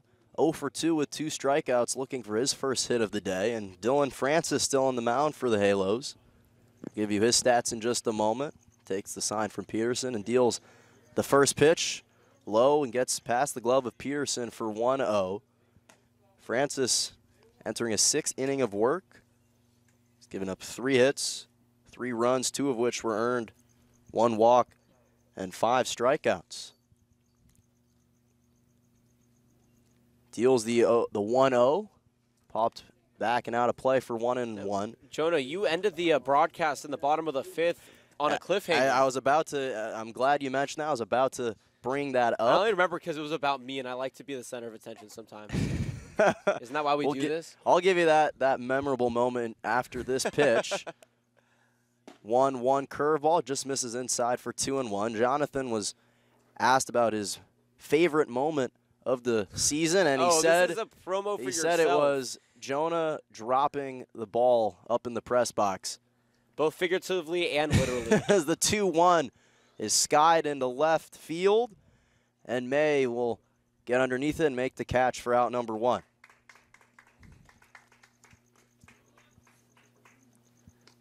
Yeah, you can take that however you want, but there was a foul ball up at the press box of Sparky Anderson one time, and the entire fan base. It actually was a nice turnout that they looked up at Jonah as he bobbled the ball and dropped it. And I wouldn't say I bobbled it. I just no, missed you bobbled it. I think they. I didn't have full possession. It would have been of an the ball. error if we were scoring it. In fairness to me, I didn't really have full possession of the ball. I was just trying to make a play as the first pitch to Cockrell runs low You're for ball fielding 1. 0 on the season. How does that feel? You know, I'm at least happy that I got the opportunity to try and make a play. Okay, fair. Yeah, it's better to have the opportunity and fail than keeps not me have engaged. the opportunity and not fail, No, it right? keeps me engaged up in the press box. It was that for you. Get an A for effort. 0-1, check swing from Cockrell. Says he goes around it for 0-2. I think it should be 1-1. Up on the board it says 0-2. It should be 1-1. The first pitch ran low for ball 1. So 1-1 the count. Cockrell's also 0 for 2 looking for his first hit, and he skies one high into left center. And Mann will take a couple steps back towards the hill to make the catch for out number 2. Oaks are able to get under these balls, but just a little bit too much. They're taking a little bit off on that follow-through, and that's why they're just flying out over to left field as opposed to that ball going out. There's enough power, but the follow-through is just a little bit too much as these balls are being popped up. Quickly 2 away for the Oaks. And DJ Miller, the last opportunity in the top of the 6th. First pitch to him, taken over the heart of the plate for strike 1. Miller's 1 for 2 on the day, led off, or didn't lead off, but has a stand-up triple. Also came around to score the first run for the Oaks. Francis deals the low pitch, swung on and missed for strike 1. Or actually, strike 2. So Miller's quickly down in the count 0-2. Francis looking for his 6th strikeout on the day, comes set and fires it just up and away for ball 1.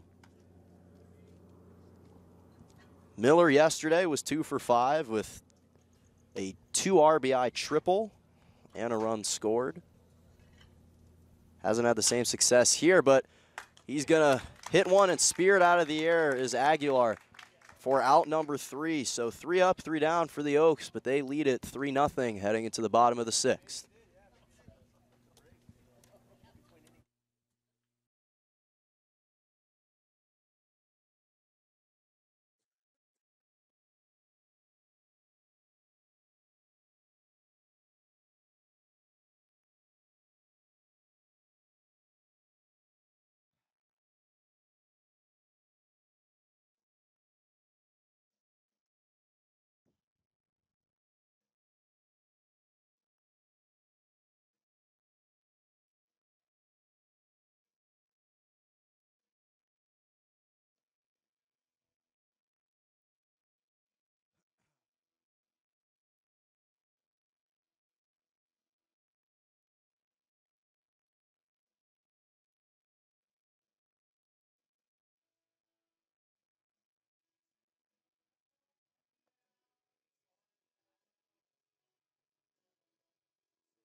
to the Bakersfield head coach yet, so we can't say anything.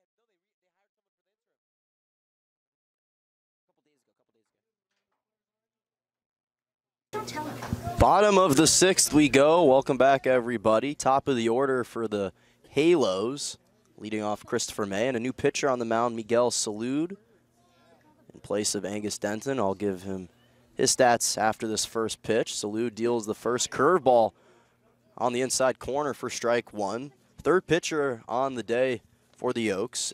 Denton, who came in before him, just pitched 1 inning. Gave up no hits, no runs, and 2 strikeouts for the Razorback.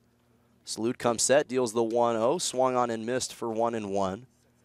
Cal Lutheran Kingsman, back in June, was awarded the most valuable or the most outstanding player in their Division III World Series. He's been playing extremely well for the Oaks this season.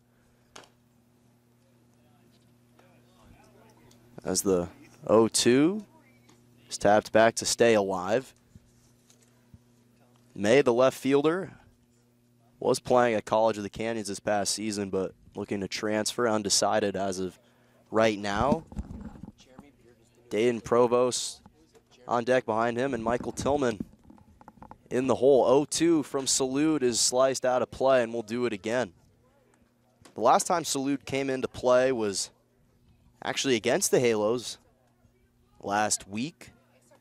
Just pitched in the 8th inning and dealt 1 strikeout. Productive day. Looking to emulate that success here. Quickly ahead in the count, 0-2. He comes set and fires. Half-hearted swing, just manages to tap the grip of May's bat to stay alive in the count. And the Oaks have Ty Harper now up and stretching, along with Alonzo Garcia. We'll see who head coach Solis decides to throw, but Harper now the one really just moving around now, talking to Castro out in the bullpen. Salud deals the 0-2, grounded to Mayu, making the diving effort. Shakin will make the play, gets past the glove of Cockrell. May's going to come around, sprint to second. And an error is going to advance him to second.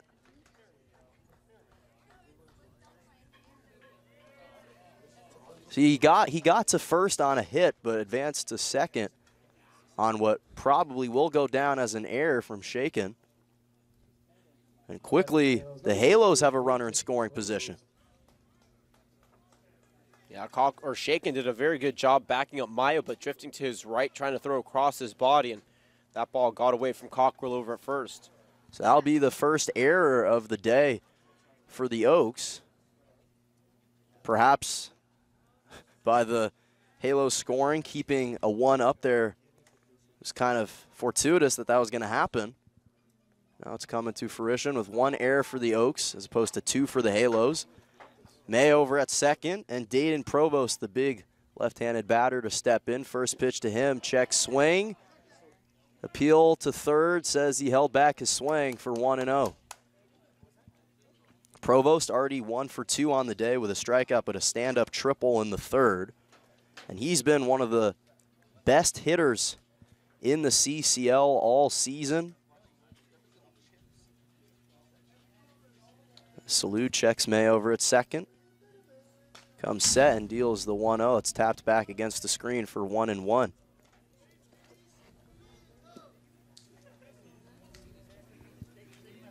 He's led the CCL practically the entire season, batting an incredibly high clip of 454 for the College of the Canyons product. And he's been putting that on full display today. Nobody away, runner at second, and a 1-1 count. Salud fires, misses outside for 2-1. That was very close, and a warning just called to the Halos dugout. They've been very vocal, but not in the sportsmanship type of way. So one warning to them, another one could result in a fine to the team. So 2-1 now, the count. May over at second, Provost in the batter's box, and Michael Tillman on deck. Salud deals the 2-1, catches the outside corner for 2-2. Beautiful pitch on the outside. That seemed like the same spot as the pitch before it, but this time called a strike. Maybe it was the difference between a breaking pitch and a fastball. Nonetheless, either way, beautiful fastball. This time does manage to paint the outside corner. And 2-2 is the count. Salute checks May at second, deals, upstairs pitch, appeal to third, says he got him. For strike 3, down goes Provost, and Salute has his first strikeout of the day.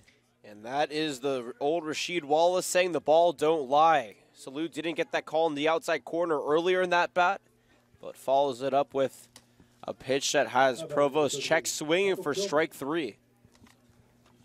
And now that'll bring up Michael Tillman with 1 out for the Halos.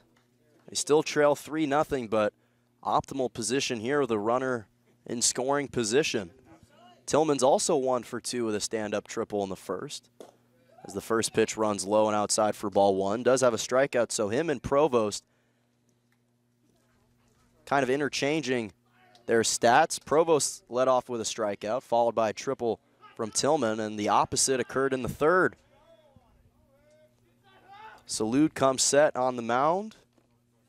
Checks the runner at second, deals the 1-0, sky high in the infield. Cockrell running underneath it and makes the catch for out number 2. That was a good scenario there for the Oaks. After the strikeout, they get a quick out number 2 and a pop out to foul territory. And all you have to do is work this batter and get the final out to keep that runner stranded at second base. Christian Jones will step in with 2 away. The last time these two teams played here at Ventura College, Oaks had to make an heroic comeback in the 9th inning. They were trailing 8-1 heading into the top of the 8th before trying to storm back as the first pitch runs up and away for ball 1.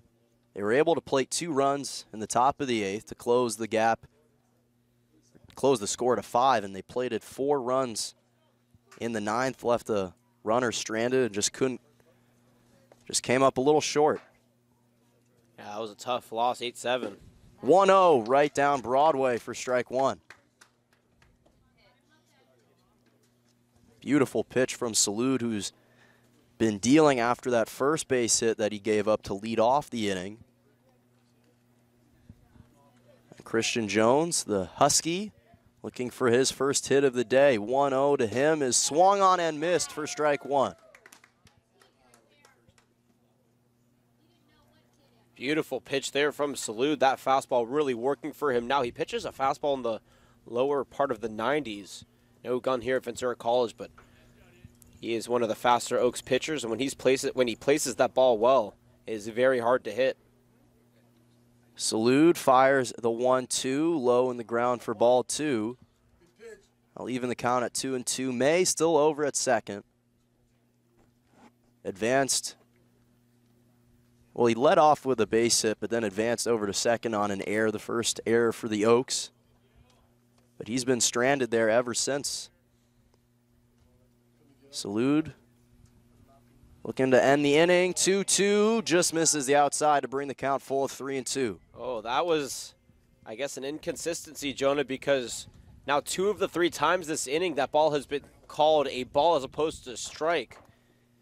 It's almost like that outside corner kind of eludes everybody at times. He's done a nice job working his way back in the count as he calls for time. Started off 1 for 2 and has drawn 2 balls to bring the count full. Now the 4th full count situation pending. Salud deals the payoff pitch, swung on and missed for strike 3. Down goes Jones, giving Salud his second strikeout on the day, and the Halos can't trim the deficit. They can't play any runs on no hits, 1 error, and 1 left on base. Oaks lead it 3-0 heading into the top of the 7th.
batting, number 38, Cody Santana.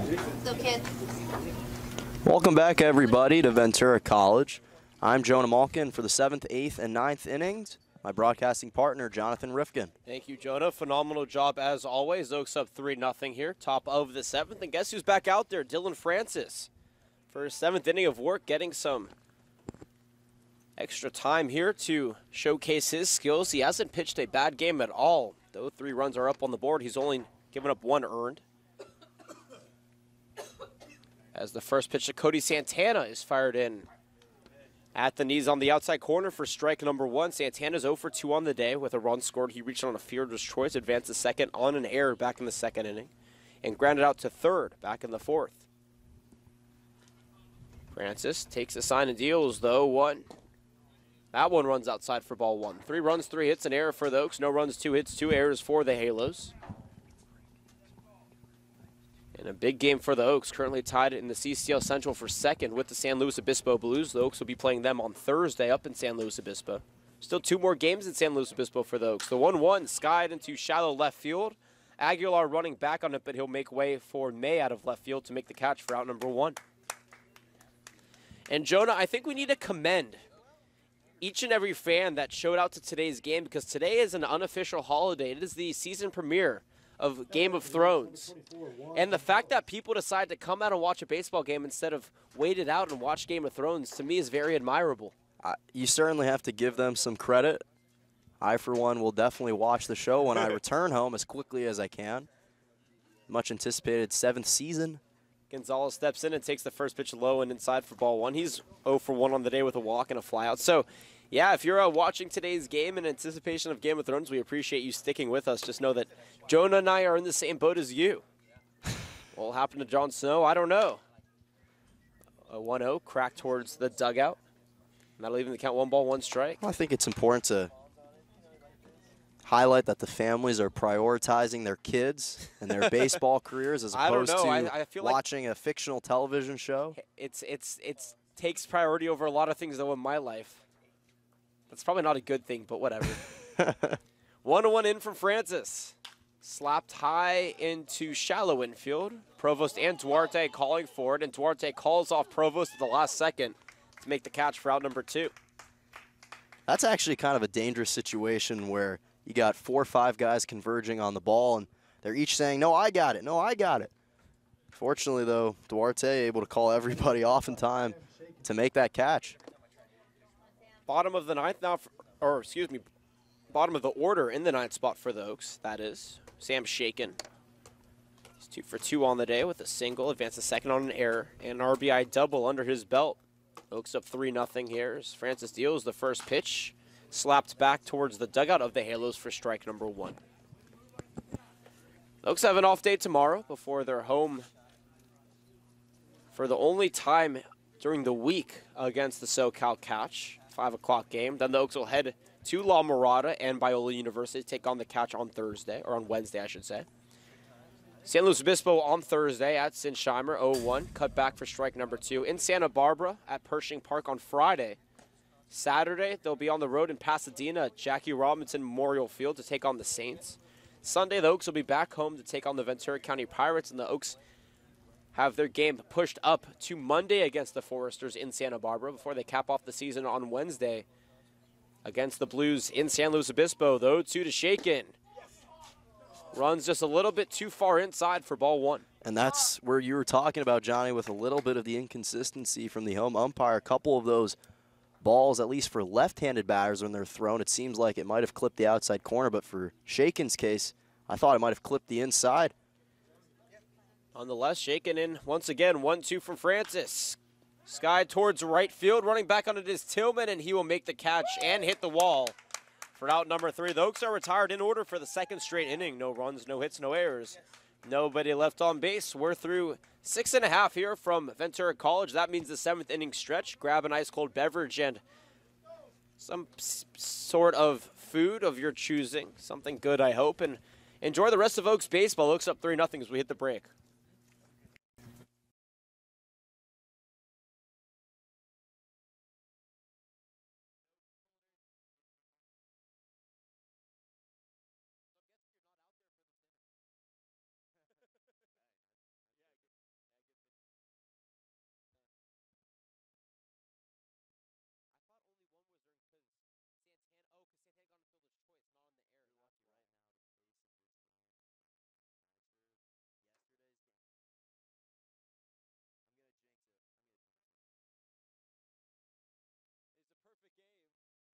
a home run. You lose the game 1-0. Yeah, it was a stupid game to go long. Harper now's pitching, by the way.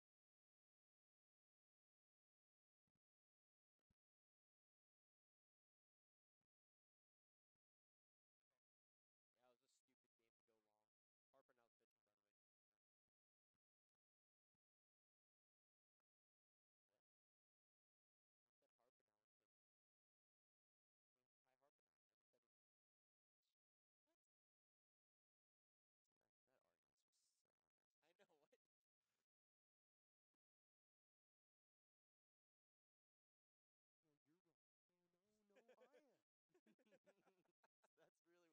No, you're wrong. No, I am. That's really what it is. Oh my god, that's so funny. That what? It is an unofficial holiday. That would be weird.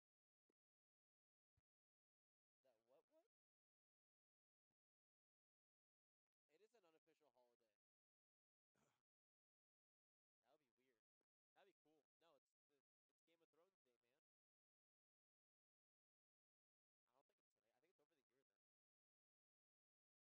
think it's today. I think it's over the year then. It was, you know what? I think it might have been a couple. It's funny because once again, like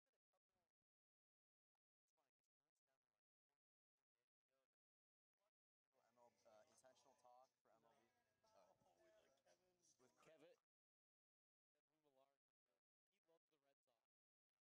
It's like the National Ice Cream Day because one time a fan or one of the players was running to make a catch in a foul ball, and when the fan was looking, took a spoon, ate a little bit of his ice cream, put it back.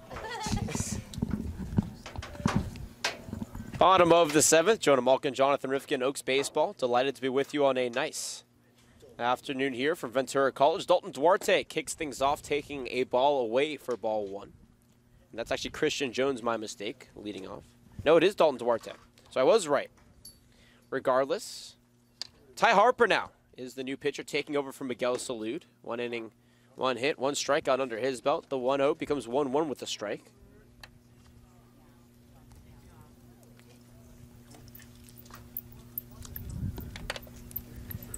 1-1, speared towards first, but out of play. 1 ball, 2 strikes now.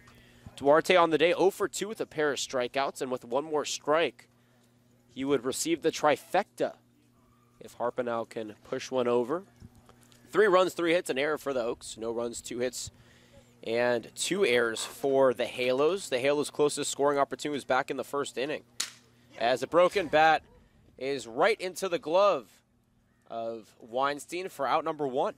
That bat was really broken, just sawed in half. That bat almost traveled the same distance as the ball. Absolutely crushed. And that's going to bring up Blake Mann now from UCSB, 0 for 2 on the day with a strikeout and a fly out to right. 1 away, Oaks up 3-0 here in the bottom of the 7th inning. Rudy Aguilar waiting on deck in the hole, Devin Peterson. First pitch from Harpenau. Skied in a deep left center field, and that's going to drop and go to the wall. Rounding first and going to second is Mann, and he will be on with a 1-out double here. For the Halos, they have a runner in scoring position, and they have not been capitalizing well. They had 2 other opportunities this game with runners in scoring position and were unable to get them around. They actually had 3, my mistake. So maybe here they have the opportunity to capitalize with Rudy Aguilar stepping in. Yeah, and the same thing happened in the bottom of the 6th inning. Chris May was over at second with nobody away, but he was left stranded. So the Halos definitely don't want to replicate that. Try and bring home a run to close this deficit or trim the deficit. Ty Harper now from Texas Tech, heading into his junior year. Has a love of roller coasters and rap music, as he says. Deals the first pitch low for ball 1. Runner on second base. 1 away here. Oaks up 3-0 in a big inning for the Halos. They are running out of opportunities to come back. Ray Lambert got the start for the Oaks and pitched incredibly well as the 1-0 is taken over for the heart of the plate for strike 1. That evens the count. 1 ball, 1 strike, 1 away.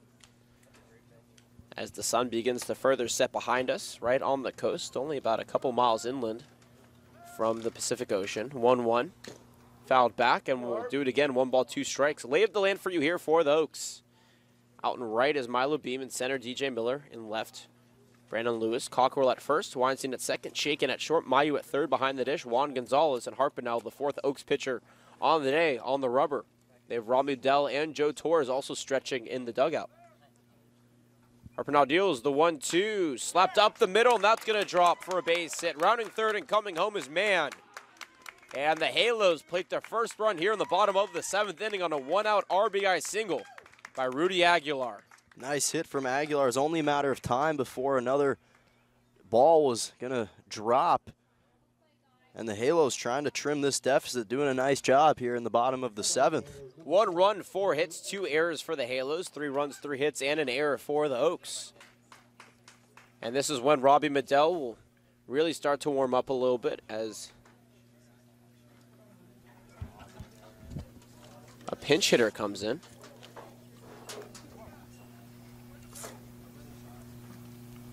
Runner on first, 1 away, 1 around, and then the first pitch swung and a missed for strike number 1. Daniel Edson stepping in now in place of Devin Peterson. Peterson went 0 for 2 on the day with a pair of strikeouts. Edson slaps that pitch back. And now he's down to the count, no balls, 2 strikes.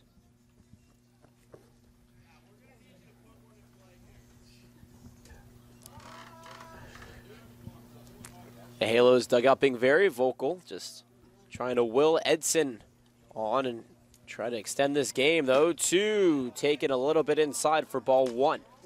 No pressure, right? Just step in and hit an RBI or a base hit. These guys are used to all of the pressure put on by their teammates. Aguilar takes a step and a half lead off at first. The 1-2 cut back. And Edson staying alive here for the Halos. 1 away, a double play situation though for the Oaks. The middle infield playing as such. Weinstein at second, Shaken at short, 2 of the best in the business. Mayu over at third has a very good eye for the double play as well.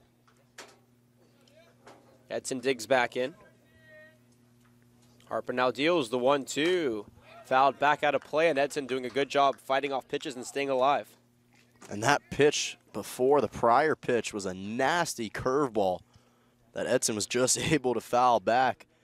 Clipped the very top of his bat.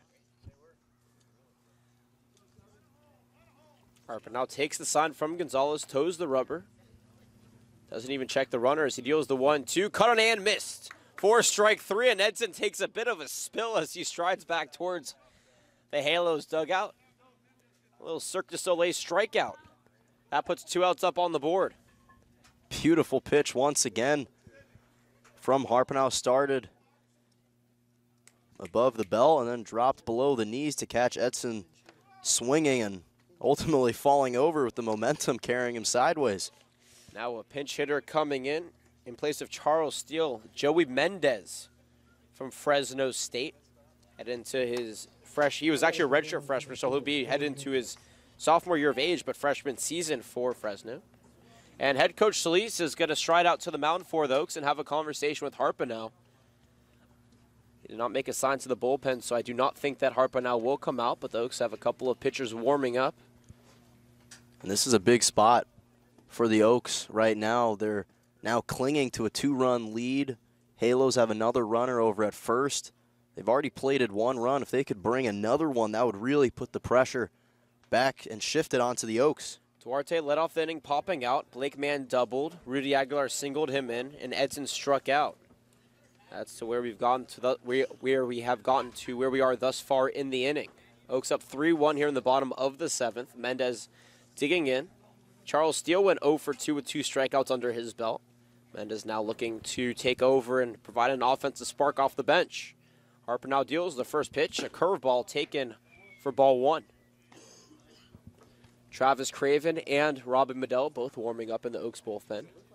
And it's more likely that Craven will come in the next inning if Harpenow can get out of this one before Medell closes things out. The 1-0 taken for ball number 2. 1 run, 4 hits, 2 errors for the Halos. 3 runs, 3 hits, 1 error for the Oaks. And the 6th and final game between these two teams this season. Harpenow deals the 2-0, cut on and missed for strike number 1. Mendez way out in front of that one and put a strike up on the board now. Wind slowing down just a little bit, but still blowing out to center steadily. Shadows get a little bit longer here at Pirates Field. The 2-1 runs in the dirt, backhanded by Gonzalez. That'll keep Aguilar at bay at first base, but put a 3-1 count up on the board, and now Harper has to be very careful. The last thing you want to do is put that tying run over at first base. And now Mendez is in a great spot. He has a free swing, as you will. Can't lose much on this one. Harper now deals the 2-1. A strike on the outside corner, and that brings the count full now. Harper now is doing a good job going right at Mendez, and that's something that the Oaks bullpen has been working on a little bit more, is that when they're behind in counts, they're not going to try pitching around these batters and making them swing at bad pitches. They're going to go straight at them. Payoff pitch, Aguilar goes as curveballs popped up sky high, but behind us. And we'll do it again at 3 balls, 2 strikes. Feel free to tweet at us at the latter half of this game at Kaneo_Oaks. He's at Jonah_Malkin. I'm at Johnny Riff. Or chat with us in the live chat box on the YouTube stream. Always love to take into account each and everything that our viewers have to say. 3 balls, 2 strikes, 2 away, 1 on, 1 around here in the bottom of the 7th inning. Harper now deals the payoff pitch. Aguilar goes, cut it and missed for strike 3. 2 strikeouts for Harper. Now we are out of the 7th inning. 1 run, 2 hits, no errors, and 1 left on base. Headed to the top of the 8th. Top of the order, do it for the Oaks, up 3-1 here from Ventura College.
Top of the 8th, Jonah Malkin, John Thrifkin, Oaks baseball as Milo Beam steps in and takes the first pitch from Dylan Francis, low for ball 1.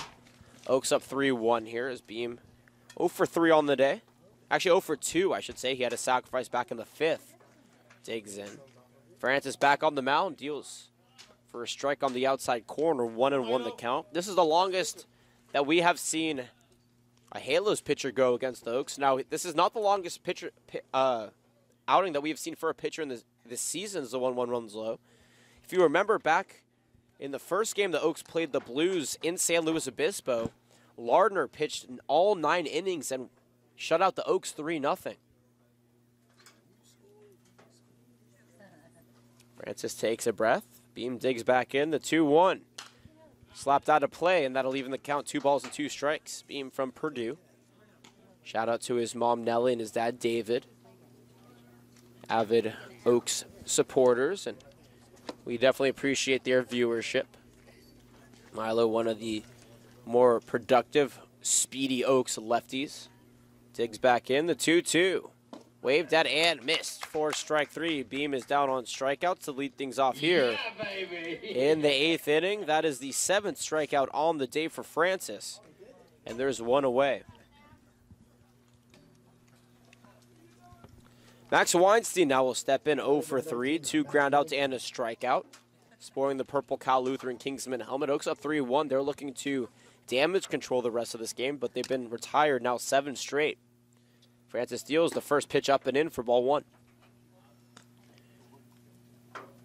This is one of the rare games in which Weinstein has started off 0 for 3. Francis deals to the Cal Lutheran product. It's fouled back behind the plate. Peterson loses it. And actually not Peterson, that's Edson. And that'll drop in foul territory for strike 1. And it actually won't go down in the stat sheet, but Weinstein was very clever heads-up play, understanding a couple guys running to try and make a catch, decides to conveniently try and evade that ball by running kind of towards it and then ditching to the side at the last second. There are 2 changes in the field for Coach Zagissi's squad. We'll give them to you here in just a moment. Weinstein digs back in, slowly waves that bat over his right shoulder. Francis deals the 1-1, taken at the knees for strike number 2. The 2 new fielders are Daniel Edson behind the plate. He comes in for Devin Peterson after he pinch hit. And Joey Mendez over at third in place of, Edson is in place of Peterson, and Mendez is in place of Charles Steele at third base. The 1-2 slapped back once again, and we'll do it for a third time, but 1 ball, 2 strikes. The rest of the field here for you for the Halos. Michael Tillman in right, Blake Mann at center, Chris May in left, Dalton Duarte at first, Dayton Provost at second, Rudy Aguilar at short, Joey Mendez at third, Daniel Edson behind the dish. Francis peers and fires the 1-2. Skied in the shallow left field, running in on it is May, and that ball will drop. For a 1-out single for Weinstein, he gets his first hit on the day, and the Oaks have a runner on with 1 away here in the top of the 8th inning. Oaks looking to respond after the Halos were able to plate 1 run in the 7th. Oaks trying to once again extend their lead back to 3. Now batting number 23, Brandon Lewis. Brandon Lewis now steps in. So check that. Mendez is actually in center. Glad we got that correction. Go, Brandon. Let me be Lou. Let's go, be Lou 2-3. Let's go, kid. And that moves Blake Mann from center to third. That's the change in the field for the Halos. Brandon Lewis steps in.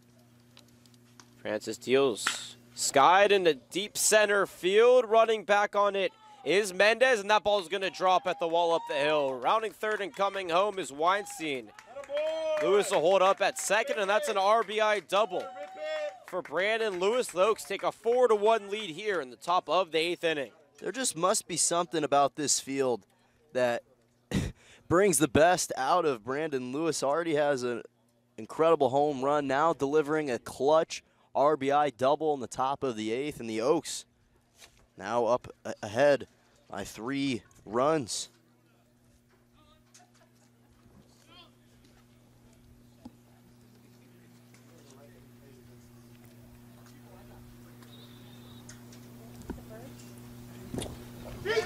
Mayu steps in, swings and misses at a pitch for strike 1. Runner at second, 1 around in the inning. Oaks up 4-1. Mayu on the day 0 for 3 with 2 strikeouts and a flyout. Oaks with 4 runs on 5 hits and an error. 1 run, 4 hits, 2 errors for the Halos. Francis still out there in his 8th inning of work. He has done a phenomenal job, though he's losing. The 0-1 tapped over back to the mound. Underhand toss from Francis over to Duarte. Puts the second out up on the board. Lewis stays over at second base. That'll make way now for Chase Cockrell for the Oaks. He's 0 for 3 on the day with a ground out, a flyout, and a strikeout. And looking to extend this half inning here for the Oaks, up 4-1 with a run around and a runner in scoring position at second base. The tall righty digs in as Francis on the mound. Toes the rubber on the stretch and deals the first pitch low for ball 1. It gets away from Edson, but he's able to corral it a little bit. And just enough to keep Lewis at bay at second base. We'll take this time to thank our sponsors, Roadrunner Shuttle, for getting the Oaks to and from their away games safely. Coney's Bar and Grill, Jimmy John's Sandwiches, and Stephen Joseph Sweet Orthopedic Surgeon. Francis checks Lewis at second and deals the 1-0 in the dirt. This one gets away from Edson, and that'll advance Lewis over to third. That'll be a pass ball.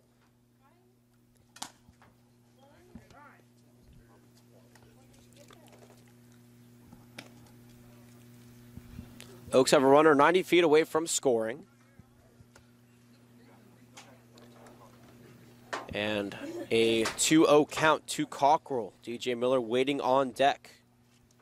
1 for 3 with a triple and a run scored for him. Cockrell, though, looking to drive in. Lewis, he can put a ball in no man's land. Francis comes set, takes the sign from Edson. Pearson fires the 2-0. Outside for ball 3. This is actually a big spot for the Oaks because a 4-run lead would just give them that extra insurance that they'll need towards the bottom half of these innings. 3-0, laid off, low for ball 4, and Cockrell draws a 4-pitch walk. The Oaks have runners at the corners now with 2 away. The second walk on the day for Francis as time is called. It looks like Francis's day now might finally be done. Long walk out to the mound. Oaks have Cockrell at first, Lewis at third. Max Weinstein scored on the RBI double by Brandon Lewis. And maybe Francis isn't going to get bowled. There's just a conversation now. Because how do you keep this Oaks offense at bay here in the top of the 8th inning? Because the last thing you want to do is let them extend the lead that much more. Meeting breaks. Francis is still out there. And we are back to baseball. Remember, the Oaks have a day off tomorrow. We'll be back on the air at 5 o'clock on Tuesday against the SoCal Catch. That'll be the 1-game stint of the week for the Oaks before they head on for a 4-game road trip. They actually play 6 road games in 8 days to end the season. 1 day off and 1 home game in between. Miller digs in, 1 for 3. The first pitch to him, taken for strike 1. He's 1 for 3 on the day with a triple, a run scored, a ground out, and a line out. In his 3 at-bats from Ole Miss. Has been batting in the middle of the order as opposed to the top of the order where he was for the majority of the season. The 0-1 slapped towards third but out of play. Now he's down in the count, no balls, 2 strikes. And it's interesting because in the early parts of the season, sometimes Coach Solis would put him in the bottom of the order, so he's kind of getting the full dose. And what Solis has been doing has been working for this team on a 3-game winning streak. 0-2 in the dirt, blocked by Edson. That'll keep the runners at bay over at first and third. The Oaks are on a 3-0 or on a 3-game winning streak, but they were walked off back on Sunday against the Long Beach Legend. The Oaks were tied 3-3 with the Legend before Reese Beret hit a walk-off in the bottom of the 9th. 1-2, fouled back, and Miller staying alive now. That'll keep the count at 1 ball, 2 strikes. Great extension from Miller because it was looking like Ferris was going to get his 7th strikeout on that outside corner, but Miller's just able to extend his bat to tip it out of play. Miller steps back in, takes a couple of practice waves over the plate. Cockrell takes a half-step lead off first. Lewis with a step and a half off third. The 1-2 skied into shallow, or not even to shallow, into mid-right field. Running over to it is Tillman, and he'll make the catch for out number 3. 1 run, 2 hits, no errors, 2 left on base. We're through 8 full. We're through, 7.5 here from Ventura College. Oaks lead at 4-1. You're watching Oaks Baseball on KDTV. We'll be right back.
Number 18, Christopher May.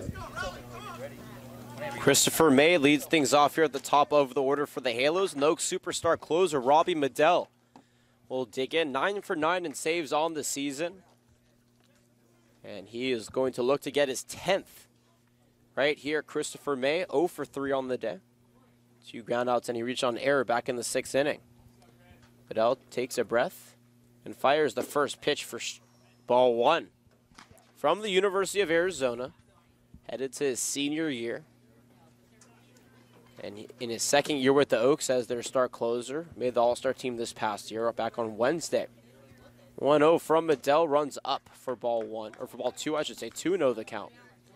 1 run, 4 hits, 2 errors for the Halos, 4 runs, 5 hits, and an error for the Oaks. Medell, the only closer the Oaks have, and now he has an opportunity for a 2-inning save, something that we haven't seen him do this season. Pearson fires the 2-0. Cut and missed for strike 1, 2-1 the count. Beautiful pitch from Medell. Has that late tail at the end, which makes it so difficult to swing on.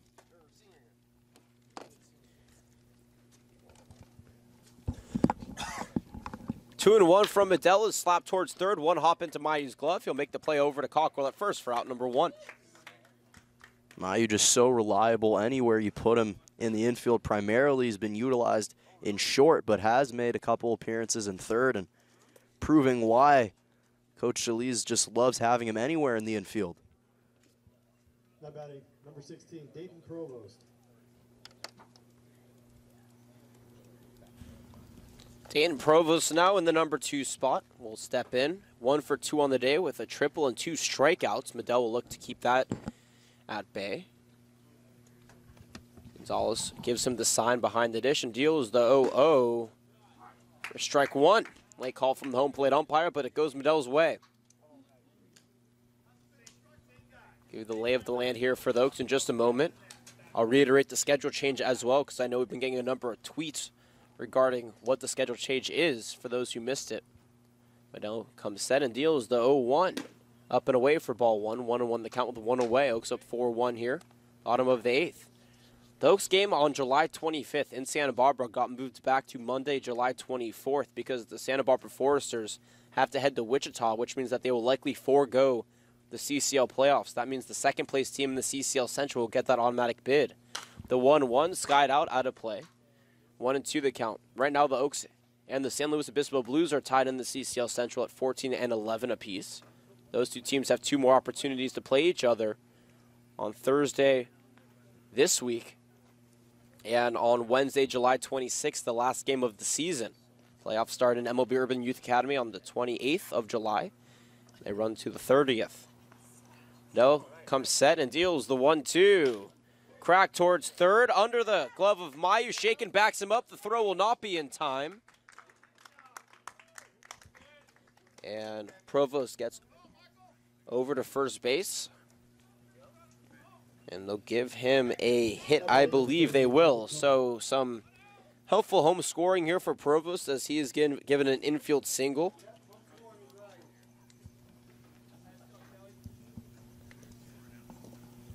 Runner on first. Michael Tillman digs in. 1 for 3 on the day with a triple, a strikeout, and a pop-out in his 3 at-bats. Runner on first, 1 away. Double play situation here for the Oaks. The first pitch low for ball 1. 4 runs, 5 hits, an error for the Oaks. 1 run, 5 hits, 2 errors for the Halos. Those 2 errors have really hurt the Halos, and that's the biggest reason why they're down. Both teams doing a good job limiting walks. Only 1 for the Oaks, 2 for the Halos. The 1-0. A slow hopper to Shaken at short. He'll make the play over to first. It's hopped off of Cockrell. He'll lose it. Advancing to third on the error is Provost. So that'll be an error on Shaken, an E6. Puts runners out the corners. The second error for Shaken on the day.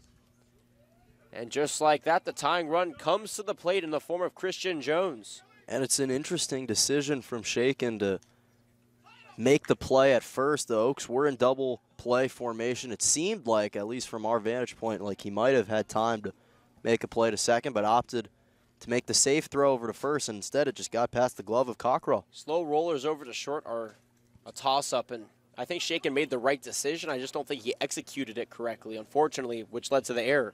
Christian Jones digs in, takes the first pitch low for ball 1. 0 for 2 on the day with a walk, a ground out, and a strikeout. No worries.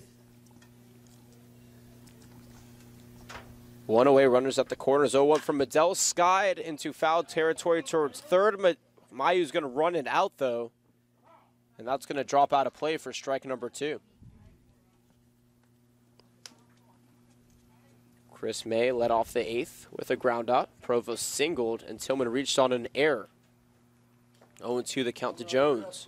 And that's why that RBI double from Lewis in the 8th is proving to be so vital in today's game, because now with runners at the corners, you have a 3-score cushion as opposed to what would have been just a 2-score lead. Jones digs back in. Medell nods and fires the 0-2. Caught on and missed for strike 3. Down goes Jones, the first strikeout on the day for Medell. And get this, Jonah. Every Oaks pitcher, Medell now the 5th of the game, has had at least 2 strikeouts. Medell with 1, but at least 1 more inning of work for him if the Oaks maintain this lead. That is a pretty incredible stat. Dalton Duarte digs in, 0 for 3 with 2 strikeouts and a pop-out. Runners at the corners 2-way. Medell deals the first pitch. Swung and a miss for strike 1. And with such a incredible pitcher such as Medell trying to work his way out of that error to prevent runners from coming home. Medell takes the sign from Gonzalez. Provost at third, Tillman at first. The 0-1, a pitch in the dirt, cut on and missed for strike number 2. And now Medell in the driver's seat in this at-bat. He is really working from the University of Arizona. He is a journalism major with a focus in broadcast. Got a little bit of play-by-play time yesterday against Team 365. But today on duty as a pitcher. Comes set and deals the 0-2. Caught on and missed for strike 3. Duarte is out on strikes. Good morning, good afternoon, and good evening, Mr. Duarte. No runs, 1 hit, 1 error, 2 left on base. We're through 8 full here from Ventura College. Oaks lead it 4-1.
Top of the 9th we go. Oaks up 4-1. Welcome back, everybody. He's Jonah Malkin. I'm Jonathan Rifkin. This is Oaks Baseball on KAD-TV. New pitcher on the mound, Jacob Lopez, coming in for Dylan Francis from College of the Canyons. Lopez had a phenomenal day on the mound for the Halos. As Zane Willems, a pinch hitter, comes in and swings and misses at the first pitch for strike 1. That ends the day for Cody Santana, 0 for 3, reached on a fielder's choice. Scored thereafter, a ground out and a fly out in 3 at-bats. Willems from Texas Tech also a catcher, DHing now, is the 1-0, or the 0-1, I should say. Fouled back. No balls, 2 strikes. Dylan Francis in 8 innings gave up 5 hits, a total of 4 runs, 3 were earned, 2 walks, and 7 strikeouts. A very productive day from him. Oaks up 4-1 though, so if they maintain this lead, he would get the loss though. 2 to Willems is in the dirt, blocked by Edson. Put a ball up on the board now. Willems played 2 years at Alvin Community College. He took a year off of baseball after he had Tommy John in between his freshman and sophomore year. He was recruited as a pitcher and as a catcher, but now solely catches. The best offensive catcher for the Oaks. And a good bat here, the 1-2. Cut back. And he'll do it again. 1 ball, 2 strikes.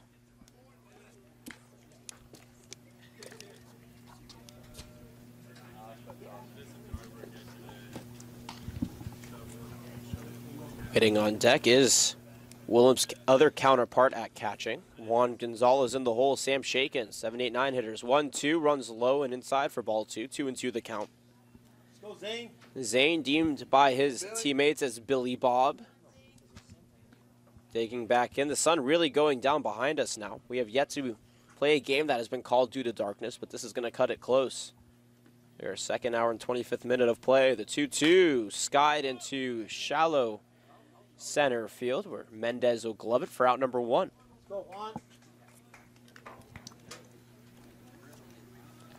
Juan Gonzalez now 0 for 2 on the day with a walk, a flyout, and a pop-out will dig in. Nobody on. Oaks up 4 run. 5 hits, 2 errors on both sides, but the Oaks have the benefit of capitalizing on their base runners. Hey, buddy. 8 total base runners left on for the Halos compared to just 5 for the Oaks. First pitch to Juan is fouled back for strike number 1.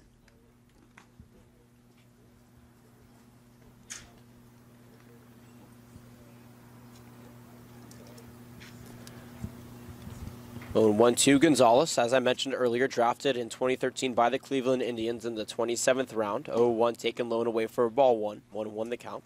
Deferred and plays at Oklahoma Baptist, a Division II school. But he is a phenomenal talent. I'd expect him to see his name taken in next year's draft. The 1-1. Slap towards second on the hop. Provost gloves it and tosses it over to Duarte in time for out number 2. Now to bring up Sam Shakin in the number 9 spot. On the day, he's 2 for 3 with an RBI double, a single, advance to second on an error, but he was stranded at third thereafter, and a flyout.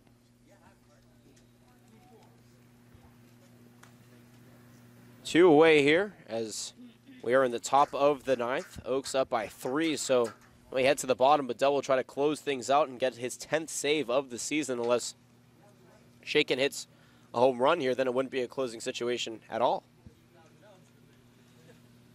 0-0 taken up and away for ball 1. Kind of makes it conflicting. Do you want to plate the extra run, or do you want to give Mattel another chance to save? I like Robbie enough to want him to give him the chance to get the save, I think. I think that he wants the save opportunity as well. The 1-0 swung and a miss for strike 1.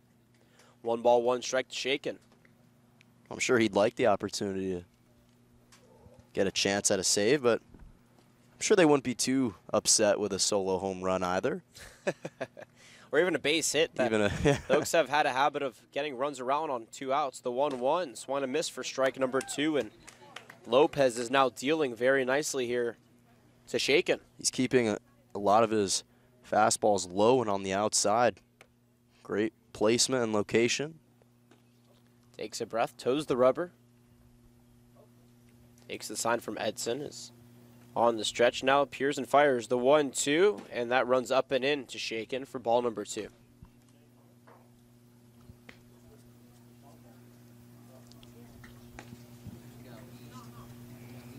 The Oaks currently tied in the CCL Central for second at 14-11 with the Blues.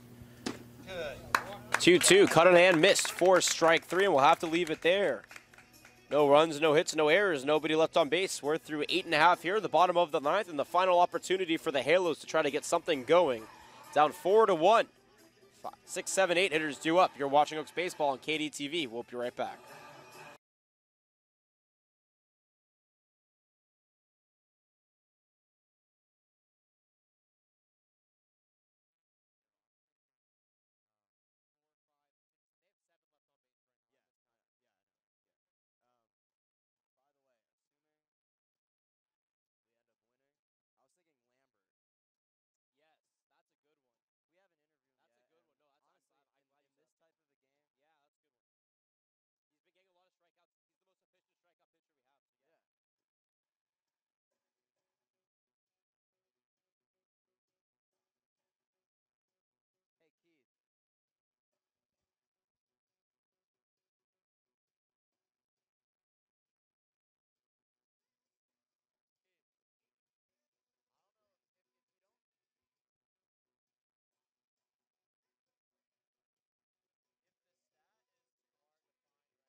Bottom of the ninth and the last breath here for the Halos to try to come back in this one. Robbie Medell back on the mound. Blake Mann in the batter's box as he pops up the first pitch he sees into foul territory, but that's going to go out of play for strike number one. Mann on the day.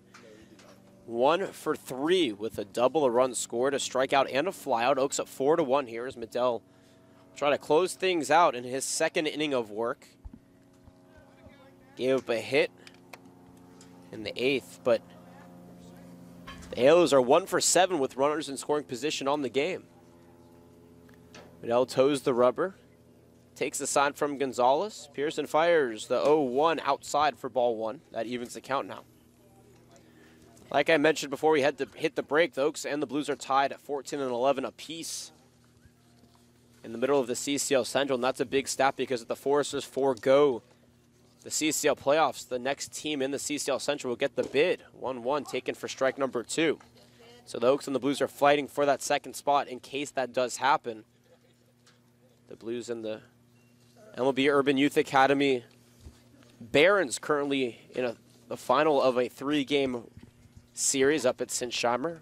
1-1 in that series. That game started at 6. No update, though, on what the score is. We'll try to get that for you before the game's over.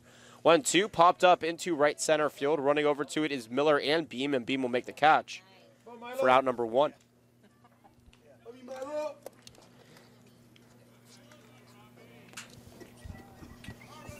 That'll bring up Rudy Aguilar now in the number 7 spot. RBI single to give the only Halos run, or to plate the only Halos run, I should say. A strikeout and a flyout in his 3 trips. Playing at his home of Ventura College, looking to extend that. First pitch cracked back against the screen. And right above us, good fielding by Joe Torres, though, behind here, in front of us here, I should say, behind the plate. 0-1 the count. Unfortunately, Torres stole a ball from me. I could have redeemed myself for an error earlier. I was going to say, you could have brought myself even at 1-1. I thought he stole the opportunity of you getting a piece of candy. 0-1 paints the outside corner for strike number 2. Remember you talked about the cavities? I don't want those. Just brush your teeth and you'll be okay. Yeah. I'm glad you're paying attention when I say things. Of course. I certainly hope so. 0-2, cut it and missed for strike 3. Down goes Aguilar, and there are 2 away. By the way, the Blues did lose tonight, so they are now 14 and 12. If the Oaks maintain this lead and win, Number 7, Daniel Edson. they will be in sole possession of second place in the CCL Central, which means that gives them some leeway into the playoffs if they can start to pull away from the Blues. Final breath of hope here is Daniel Edson. It's bottom of the ninth, 4-1 the score. 2 away, the first pitch upstairs for ball 1. Blues lost 9-5 against the MLB Urban Youth Academy Barons. So they dropped that series 1-2. Medell takes a breath and deals the 0-1, a curveball at the knees for strike number 2. Just a beautiful pitch that started across the outside part of the play and then dropped on the inside. No balls, 2 strikes, and actually 1 ball, 1 strike as the 1-1 runs low, but called strike for ball number 2. So now 2 balls up on the board, or 2 strikes up on the board, 1 ball, and 1 strike away from this game being over. Medell, 9 for 9 on the season in saves, looking for his 10th, which would be an Oaks record and amongst the best ever in the CCL. He takes a breath and deals the 1-2, cut on and missed for strike 3. Down goes Edson, and this game is over. No runs, no hits, no errors, nobody left on base. Medell gets the save, his 10th. The win goes to Angus Denton. The loss goes to Dylan Francis. The Oaks win 4-1. The final line for you, 4 runs, 5 hits, 2 errors for the Oaks. 1 run, 5 hits, 2 errors for the Halos. Jonah, the Oaks got a much-needed win here in the CCL, and they can go home a little bit happier, though the offense was a little bit lackluster, even though they got the win.